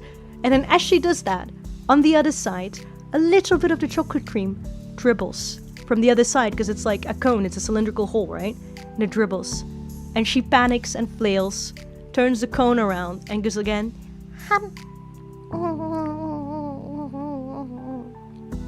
from the other side. As she does that, the other side has like this little spot of chocolate going out. And you know what this motherfucker does? She turns the cone around and does the same fucking thing for 10 minutes. And there's somebody on the other side, and then somebody on the other side sat there kind of like, I'm like, what's gonna happen? The other person who sat there is like, you eat your cone that way? Well, I eat my cone like this. But I wouldn't eat it like that, because I think it should be eaten like this. I see how it is. I guess there are people who eat like that, huh? Like, it wasn't in English, it was in Japanese, so the entire conversation in Japanese probably. そういう食べ方もあるんだ。で、私はね、こちらの方から食べるのが好みなんだ。10 fucking minutes of that. My European brain springs on. I'm sat there watching her do like 1-2 sides of it. I'm like, what the fuck? And then I think I just dissociated for the rest of that, because I sat through that episode. I just dissociated. I don't remember the time passing. I don't remember anything else except for that, like a GIF as a loop in my head. Then I closed that, and I'm like, even as a teenager where I had ample time, nothing to do, basically spent my life doing absolutely fuck all, playing DDR for like an hour or 2 hours or whatever, doing absolutely nothing. Just sat there like, this is a waste of my time. I watched like the Mr. Bean animated cartoon series and reruns of Fairly Odd Parents on loop happily. Watched SpongeBob for I don't know how long. I could not sit through it. I just could not. So that is where my allergy for Nichijou anime began. I think it's a trauma. I think we can blame it on Lucky Star.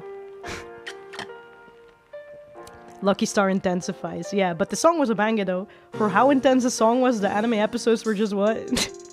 Plus, I only later on realized that they're all supposed to be like 17 or something. Or 18 almost.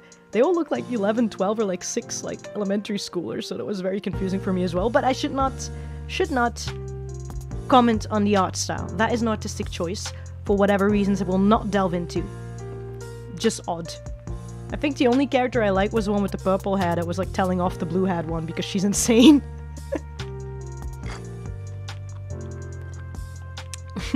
Anime in the 2000s was wild in a way because we had brain rot before TikTok was invented. I think, yeah. I think that was our way to get brain rot in, either way.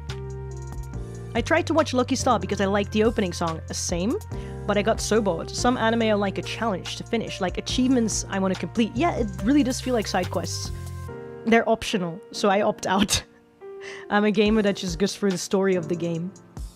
If the side quest is very engaging, sure enough. I watched Tsuritama. Tsuritama, I think, can be considered kind of Nichijou, kind of SF. That really... But I like the vibes of it. I actually...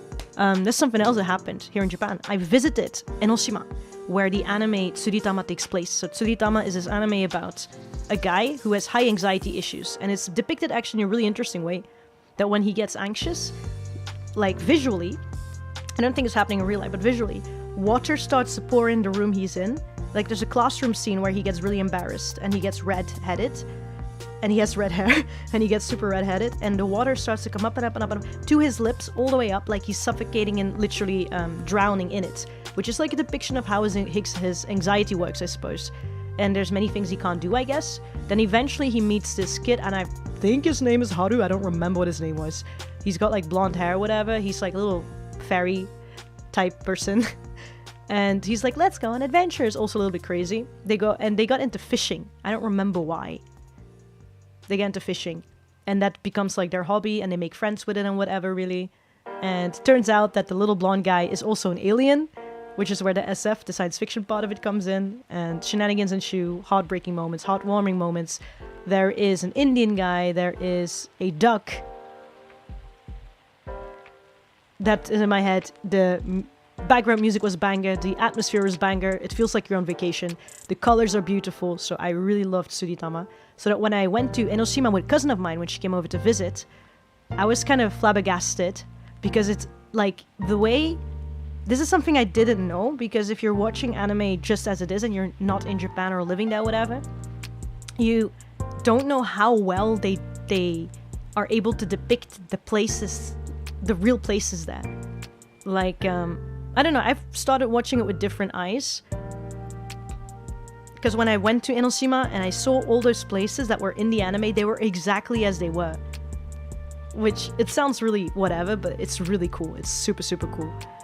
It's like when I went to Ikebukuro and I went around, I guess, the bridge, that I did not watch that anime, right? Because I didn't know how to get to it, but I watched like clips of it and the songs I really liked of Jurarara. And there's like a scene that I remember where the motorcyclist without a head or something stops under the bridge, and there's like this Tokyo drifting slide thing. And I found at some point I was near that bridge, and I did not remember Jurarara was not in my mind, but I was looking at the bridge and I'm like, why do I know this? Why do I know how to go from here? I've never been here. How do I know? Like, I'm directionally challenged. How do I know I'm supposed to take this part of the road to get to wherever? Turns out it's because I watched Jurarara. I was like, why is it so familiar? And then I remember that scene. It's really cool. Same thing for, what's it called? I played the Digimon game, right? I don't remember if I played it in stream at some point or just put up pictures. I don't remember. I think I put up pictures. I don't think I played it in stream. But during the pandemic, I played through the Digimon Cyber Sleuth game. And there's a part where they go to Nakano. Nakano Broadway or something. Which is like a shopping mall, I suppose, but also like an area. Nakano. And it has the Nakano Broadway shopping mall where like a bunch of stuff you can get like medals and I don't really know. But I remember going to Nakano because a friend of mine was around there at the time. We were going to meet there and they were close by. So we went to the Broadway part or whatever. And it was just like in the game. Just like in a video game. The colors, everything. To the point I told my friend out of fucking nowhere, I'm like, I think I know where to go. I think I know how we get to that one floor. We just have to, because I could sort of understand how the mall was, how it worked, like the stairs and everything. So we got there. I figured out what a lift was because of a bloody game, which is really cool. It's really, really cool. Lucky Star forever curses with the cat. That is true. Oh my god. Isn't that the time when everybody did like the colon or the semicolon? What's it called? No, it's not semicolon. The two dots and then the number 3 behind it. Right? That's back in the day when people were still like glumps. They would not like, I don't even know. I think glumping is something you run up to somebody and then hug them or something. That used to be a thing in the comments, I remember in YouTube. People would be like, I would upload something, whatever it was, like a cover or something stupid. And then people would comment, glumps you Anba or something. And I'm just like, I don't know what that is, but I think it could be that. Thank you, I think. I think it's positive.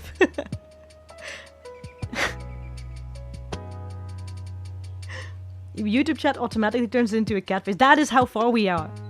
To the point that mainstream.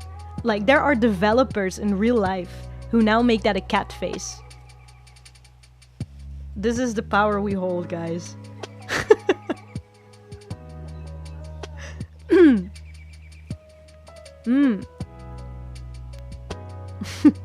Lucky Star's Chocolate Corners, Banana Princess villain origin. Honestly speaking, I think that's one of those anime that made me recognize dislike. And like, I'm a teenager, I don't know my own identity, I'm still building it, but I know this is shite. Completionist brain suffering. Interesting way of portraying it. It is kind of neat when you either see somewhere you've been in real life animated, vice versa. It's really cool. It's like when, you know, in a lot of, I like to read, I had like a full-on phase of reading a lot of Batman comics. Because I don't dislike American comics either. And I think in a lot of superhero comics, for some reason they're going to Paris and they're gonna F up the Eiffel Tower, and I don't know why. They always have to like destroy the Eiffel Tower. I don't know why they do that. But either way, because I've been to Paris quite a few times because I visit friends, so I have the luck to have friends living in Paris who are so kind to provide me lodgings or help me with stuff, and so I can just visit easily. It's also from Belgium out, from my country out. It's like maybe 1.5 hours, something, maybe 2 hours, whatever, by train. So it's pretty close by. Thanks to that transport technology infrastructure, yeah. And it's really interesting to read the comics. Like, I think it's one of the fun things, and see the surroundings of the Eiffel Tower, like the park thing that they have there, and the trees and all lined up, and be like, yeah, I've taken silly pictures there. And then really imagining, like, if a superhero or villain came and they yeeted off the top of the Eiffel Tower right onto that grassy patch where all the tourists saw, I would have been dead, bro. I would have not survived. I'd just be like, why? Why must you do this? I don't care if you are the Winter Soldier or whatever, Marvel, or if you are some DC hot guy in peak conditions. You don't get to kill me like that. I'm just here to eat the croissants. I didn't do anything bad in my life, and now I gotta be smashed into a pancake by the Eiffel Tower of all things.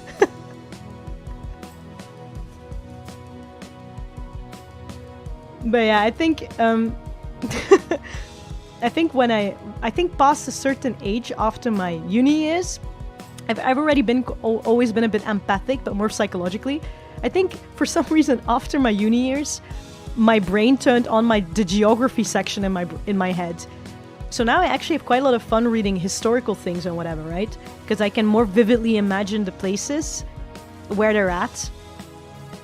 I also got super into, like in my early 20s, I got super into a game on sporkle.com, which is called the map game where all you have to do is just fill in as many names, spell out as many names of countries as you can, and it will automatically put it into the map, and you have to do it within a certain time. Basically, name all the countries in the world. And I think that map game really helped me to kind of vaguely locate where everything is at, and then look things up, what it's like. And then when you read history books, things they stay so much easier in your head. Another thing that helped was like timeline-wise, having like lived a bit longer, there are also certain ways to know how a timeline works. Like, I know better what 10 years looks like now than when I was 10. You know what I mean? Because you're still in the middle of it.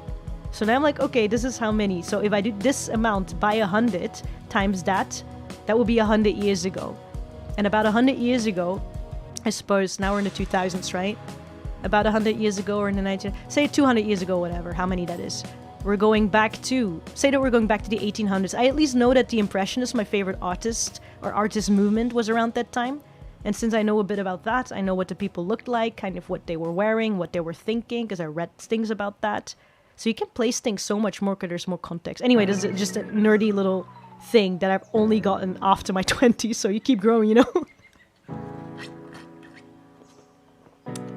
As a teenager, it was all just vague to me. It was all literally spelled out names I had to remember and just, I don't know, regurgitate during a test. I didn't really think about it that deeply, except for stories I really liked or already knew stuff about. But yeah, that's why continuously keeping yourself informed, and at least via osmosis being aware of certain sections, helps with remembering other sections. Yeah, clearly this is just me, my teacher voice. Ignore me. I was really active on 4chan. When Lucky Star released, and it was insufferable. I was never on 2chaneru or 4chaneru consciously. And you know why? Because I saw all those reposts of like things going on. Like the only news I got from 4chaneru, or was it 2chaneru, either of both, were like really out of the box shit. Like I think like they were either hacking some or the other big government website, or they located like really where I'm just like, oof.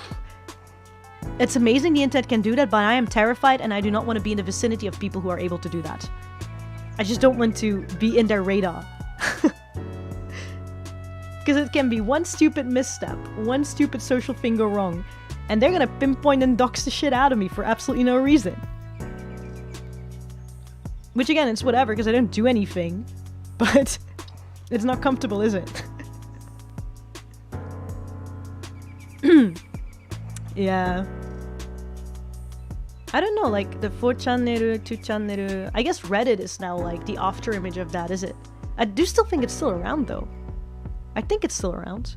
Also, recently, due to, that one website with the moose on it, there was like a flood of people getting off of that. In the description right now, if you want to, you can find my Blue Sky, because I'm more active on that one instead of Twitter. But of course, I can still post like stream updates if I'm doing any on Twitter, if that's important. For the rest, I'm not really on it. Maybe a Japanese side a bit more, because people there don't really move over. But Blue Sky, most people that I interact regularly with have moved over to Blue Sky, so that's where I'm on. But when that flood happened, there's just this kind of news that I've noticed, is that a lot of artists spread around to different websites, and one of the websites that got active again, just related to 4chaneru and 2chaneru, is Mixi. That used to be like the social website for Japanese people back in the day, where you needed, I think, an invite to get into. So you couldn't just be on Mixi. You had to get an invite from a Japanese person to make an account. A little bit like Toy House. If you ever make like OC characters, you also need an invite from a person on Toy House to be able to get on Toy House. Or was it also that? And I think in the early days you needed a Japanese phone number. I don't know about now, but Mixi made like a resurgence, and I was actually able to get on it, which was interesting. Because I used to be a bit jealous, because one of my favorite Youtaite used to be on Mixi, Barushe, and I could just not get on it, because I'm a foreigner. Sag. PN.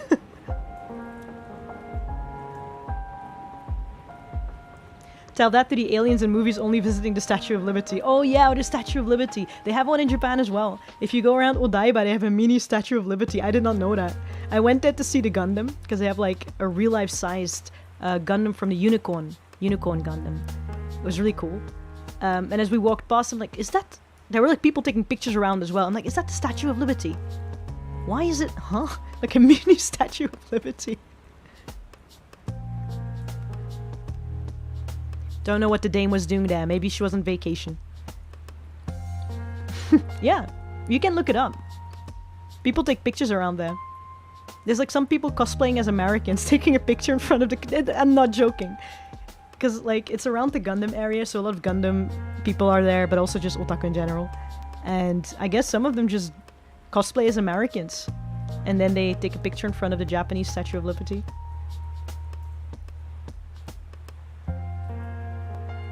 And when I say American cosplay, it can range between like people going for the full-on, like, I'm from down below and they have like the flag and everything.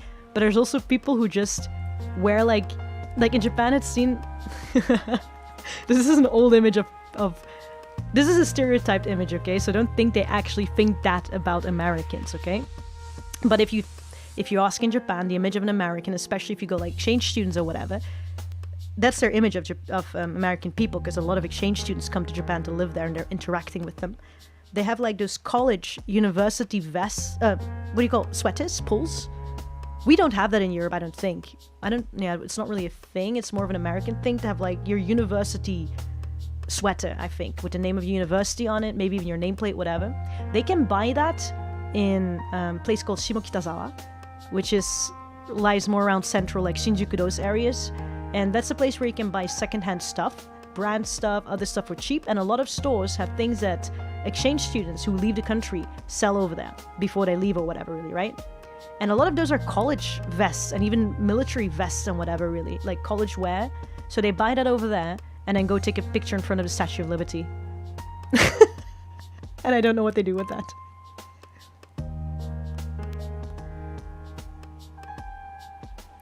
I've seen them with my own eyes, so... At least you'll never suffer from Paris syndrome like some Japanese tourists. That is something. Though, recently, I think a lot of Japanese people I know have gotten weirdly into Switzerland. Like, there's one person, a friend of mine, who's like, if I had to die anywhere or have, like, my grave anywhere, I would like it to either be Japan or Switzerland. And I'm just like, why Switzerland? But apparently that's a thing. So, Switzerland syndrome hasn't arrived yet, so I guess it's according to the pictures, as opposed to Paris, I don't know. I don't think people really ever begin to look back on their lives in earnest until their mid-20s, lol. Yeah, I don't think... I look back a lot, because I'm quite... I do think I'm quite somebody who is a bit introspective, very introspective sometimes, and very much looks back on stuff a lot in the past. If I had to choose like past, present, or future, these days I'm more towards the present, and somehow that makes it easier for me to understand the future and the past, which I wouldn't have known. But in the past, I used to be so with the past, but very, very tunnel vision.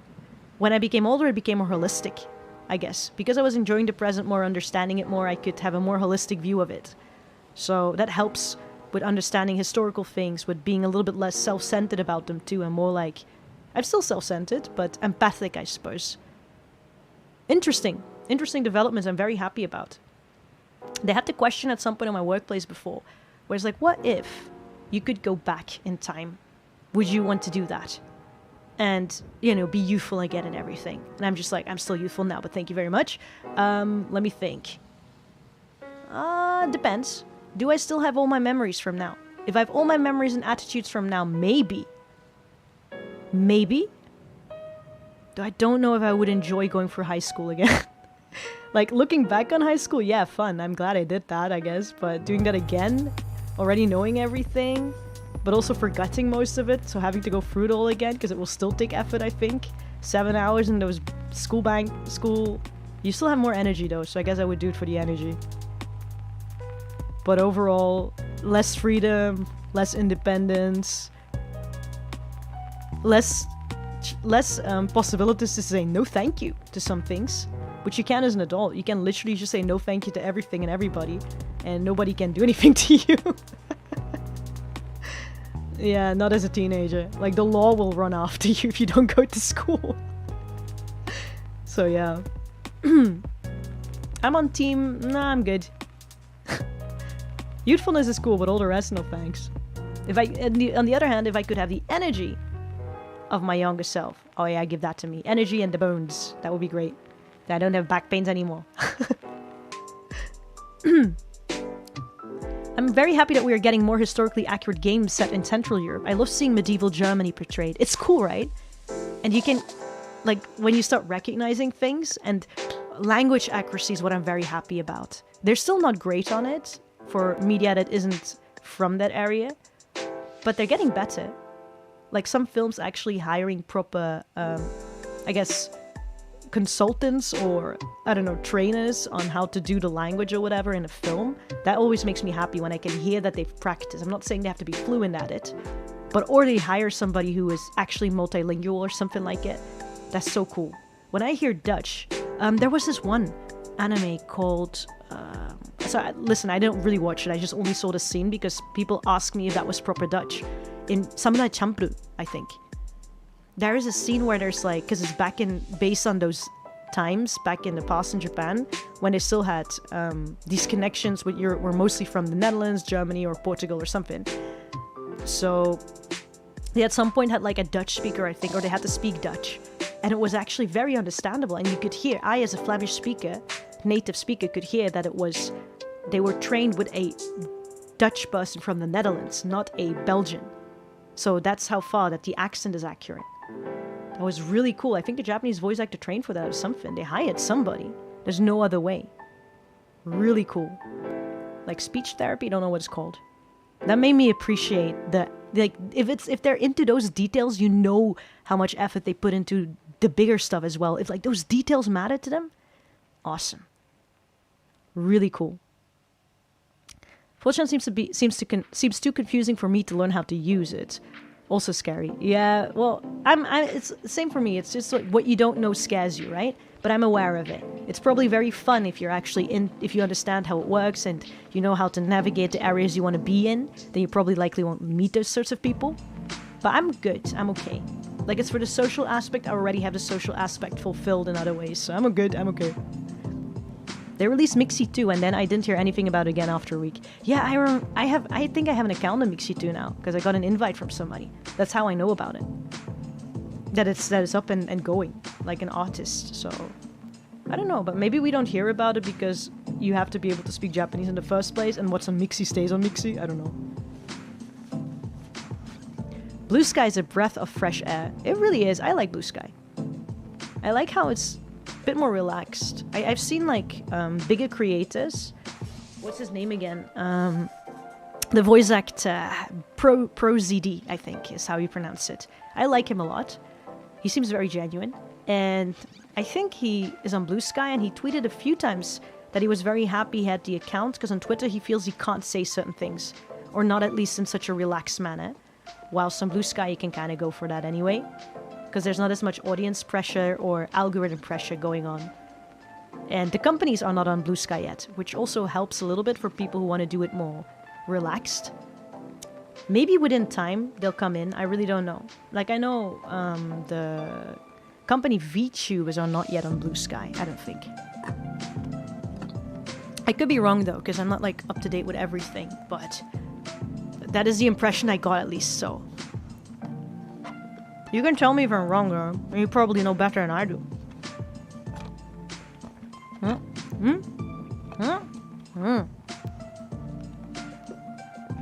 Ha.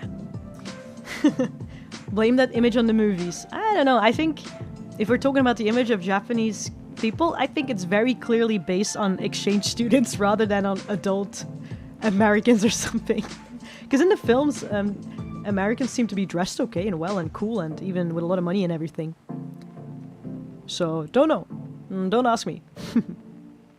I think it's social media and exchange students that cause that. Because they don't give an F. Maybe even streamers, I don't know. Why Switzerland? If it was Austria, it would be 5 times cheaper. I don't know. There's something... I guess Switzerland for them is like a fantasy world. If you think about it, it does give up, like, if you would think in Ghibli terms. Think of the world as like, think in Ghibli terms. That's what I've been doing. When I go to Europe, I go back home. I'm like, this could be in Ghibli. Then I'm like, oh, then I guess that's the fantasy, right?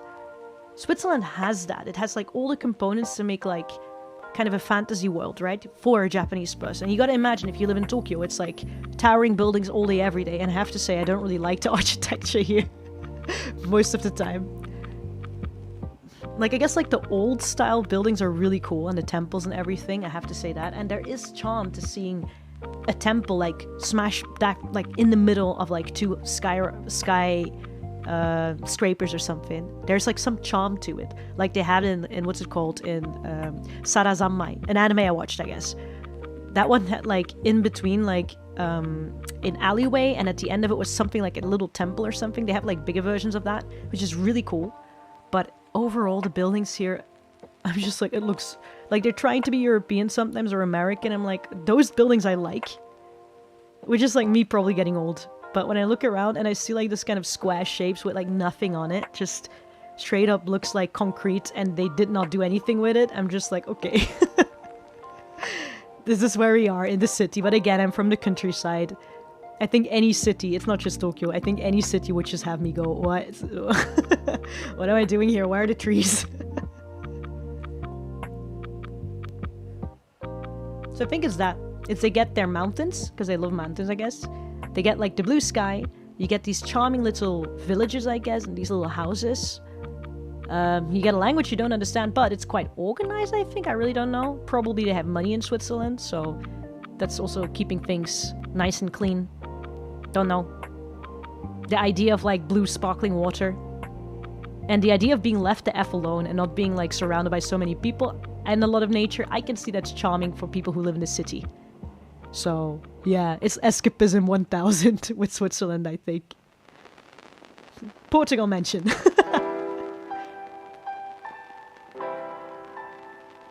It's nice when media can afford to pay attention to detail, but it just feels like that gets rare by the day, lol. Like, I tell all of my friends, the only correct way to use Twitter isn't in English.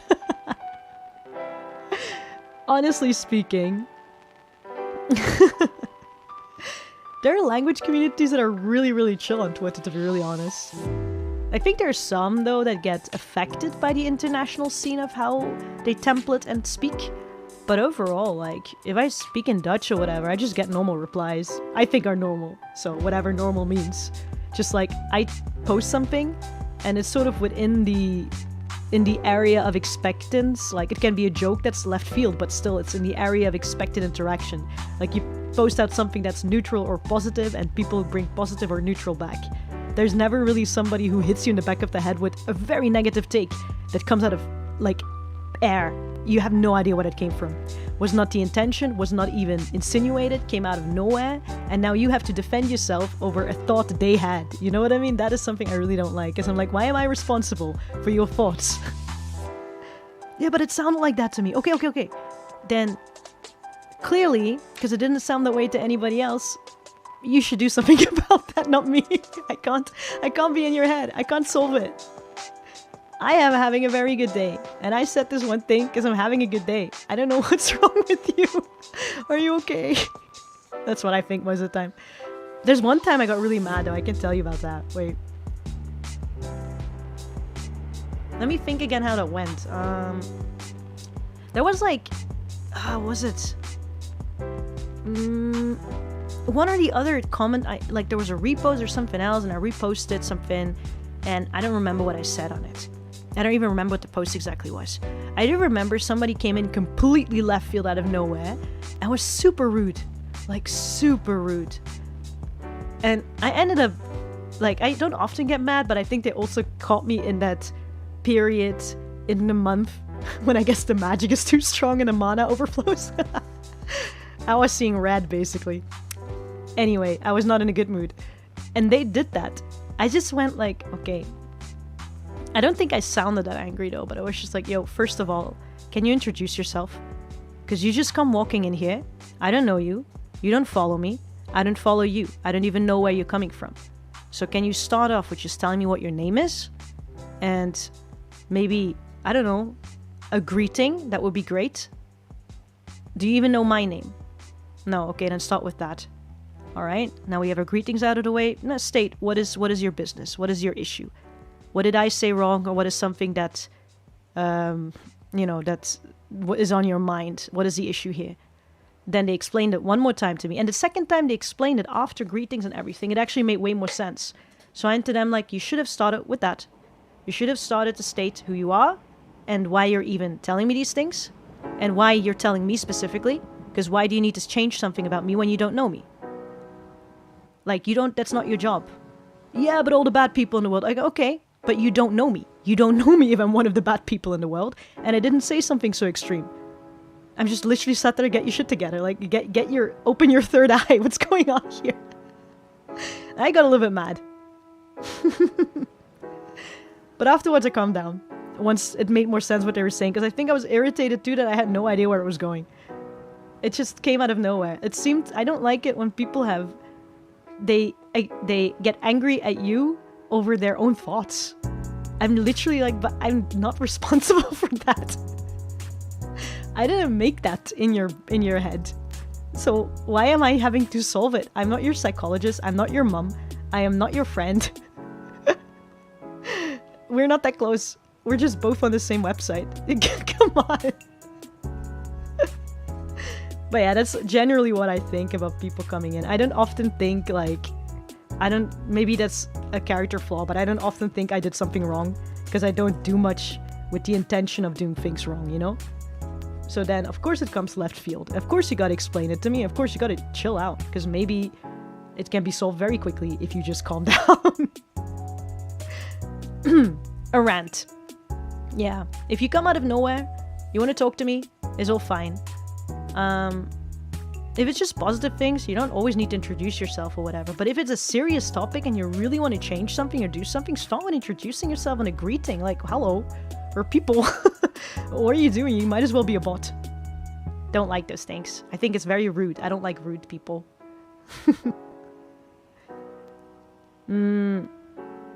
I wonder what it will take to get people to abandon Twitter for good. I don't really know, but I mean... reasons for staying is like maybe the people... In general, it's about people, right? So I guess the people you want to follow are still on it. And I think it's also maybe engagement, because some people spend some time and effort into getting a following on Twitter, right? Like, it can take a while, and, you know, that moment that they finally hit 100 followers, and, like, all those moments where, like, oh, finally I've got 1,000, and I've worked so hard, and I tried all these content ways, and changing the way I speak, or changing the things I put out there.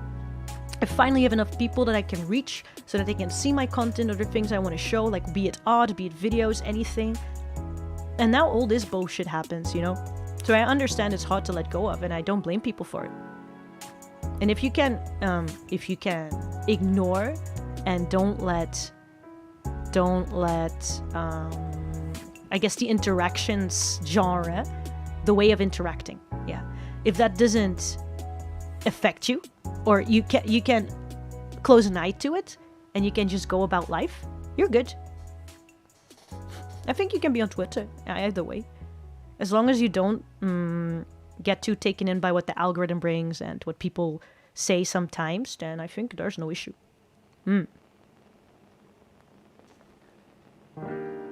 the first place, people, I don't know what it's used for exactly, aside from promoting your own things and being, I guess, somewhat reachable to people and showing people what you're up to.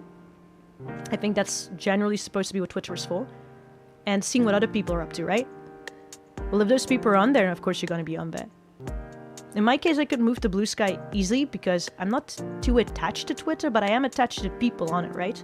So the moment my friends started to move over more, like, I just jumped on with it and started following people back again, the people I mostly interact with, because there's the people I'm going to miss on Twitter. It's not to say that I just follow whoever. Of course I want to see their updates, but if it's barely there, then it won't make much a difference in my daily life if they're not there, if that makes any sense. Now, if they make a Blue Sky and they're more active, I can see it. And other times I'll just have to be on Twitter and look them up or something like that. I don't know. I don't have an issue. It works the same way as Twitter, so the switch was like natural. There was nothing I had to specifically miss out on or feel bad about. And a lot of the people I liked, artists and whatever, stopped posting too because Twitter started to do the AI thing, so they're feel unsafe with what is basically their income on it. So I would not be able to see them anyway because they're not posting there. Yeah. I like Blue Sky not shamelessly feeding my art and poster robots. I know these things can happen on the internet, but it's not a thing to advertise it on my face. Mood. I hate Tokyo, but 90% of events I want to go to happen in Tokyo. Yeah. Everything happens in Tokyo. I think that's the... Tokyo is like Twitter almost. Everything happens there, but you don't have to always like it. We got a link. The circle is round. We understand things now. I suddenly have an understanding. Twitter is a bit like Tokyo. It's like a big city, basically, right? People don't always like the city. That's why I've got Blue Sky. I've got a little manor in the booties to calm down and see the grass, I guess. See real people. And then I can go back to the futuristic SF, dystopian, robot-inspired, algorithm-ruled Twitter. You can still sometimes see people's posts. Those is fun. Anyway, we're hitting, I think, 2:22. I think it's quite okay for a test stream.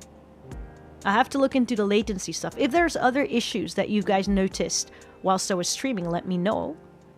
And I can look into that. Yeah, and then maybe soon don't have to do anything, actually. I'll wrap it up. But you'll probably see another stream soon this time, I can promise, because I've got some time off.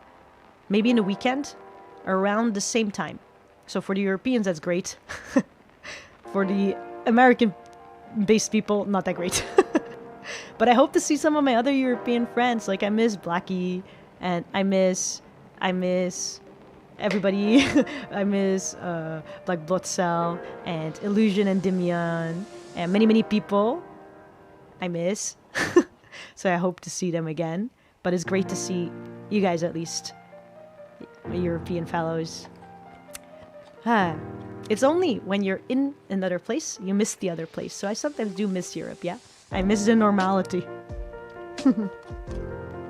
That's something that working in Japan or whatever, I don't mind it, and I have quite some friends here as well from different countries and everything, but there's always something when I meet another European that clicks. And I'm not saying they're like suddenly my bestie over everybody else I spent so much time with, but you know, there's this thing that clicks. Like the pace of conversation, the things you say. I feel I have to translate it, like I do unconsciously, but I have to translate less in my brain. And I'm not talking about the language, I'm just talking purely culturally. Like, I can have hot takes around Europeans and know it will be fine. Like, I don't like Sword Art Online, and I don't like Haruhi Suzumina Jutsu, and bloody. Or like, I don't know, dunk on the countries that are neighboring me without people thinking that there's a civil war going on or something else. No, we're just European. We absolutely cannot stand each other, and we love each other, just like siblings, so... But you need to be there to know, I guess, and the sarcasm and all those things, so I'm glad I get to share that again. And I think New Zealanders and Australians can be pseudo-European, because I think Australia got into Eurovision anyway, so... At this point, it's like, hello. And then New Zealand just, I'm sorry, but you can come in as a byproduct of that, so... Time zones do be like that, they do be like that. Once I started full-time work, it became hard to VC with friends in the UK, right? I guess these hours, the evening hours, are okay if they're up early or they're able to not be at work around those hours. It's hard to fathom the sheer size of Tokyo. YouTube will always be much worse with latency than Twitch. Hey, we can only try. We'll see if we can solve it. If we can't solve it, then that's life, you know?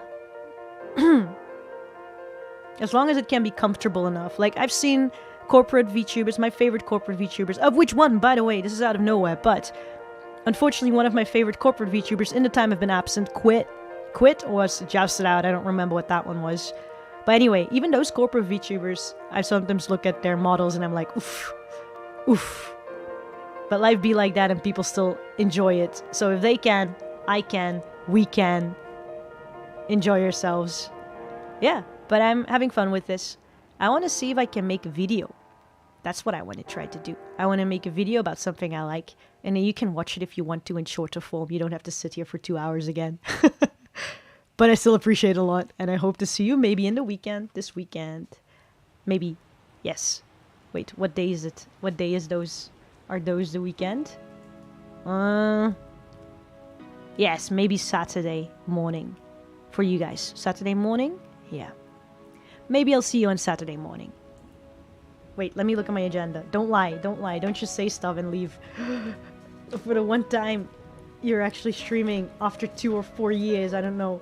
It's literally been that long. Aside from that one painful... Saturday. Yep. Saturday morning. Let's see each other then. If you have the time. Thank you very much for coming. Thank you very much for sitting through this without a plan, without an idea. We still got a full talk out of it. I got to catch up with you guys a little bit. And you can tell me more in the future. You know what? Stock up on some stories to tell me by Saturday. And then we'll see each other again. See you. Thank you very much. Bye-bye. Bye. Have a good day.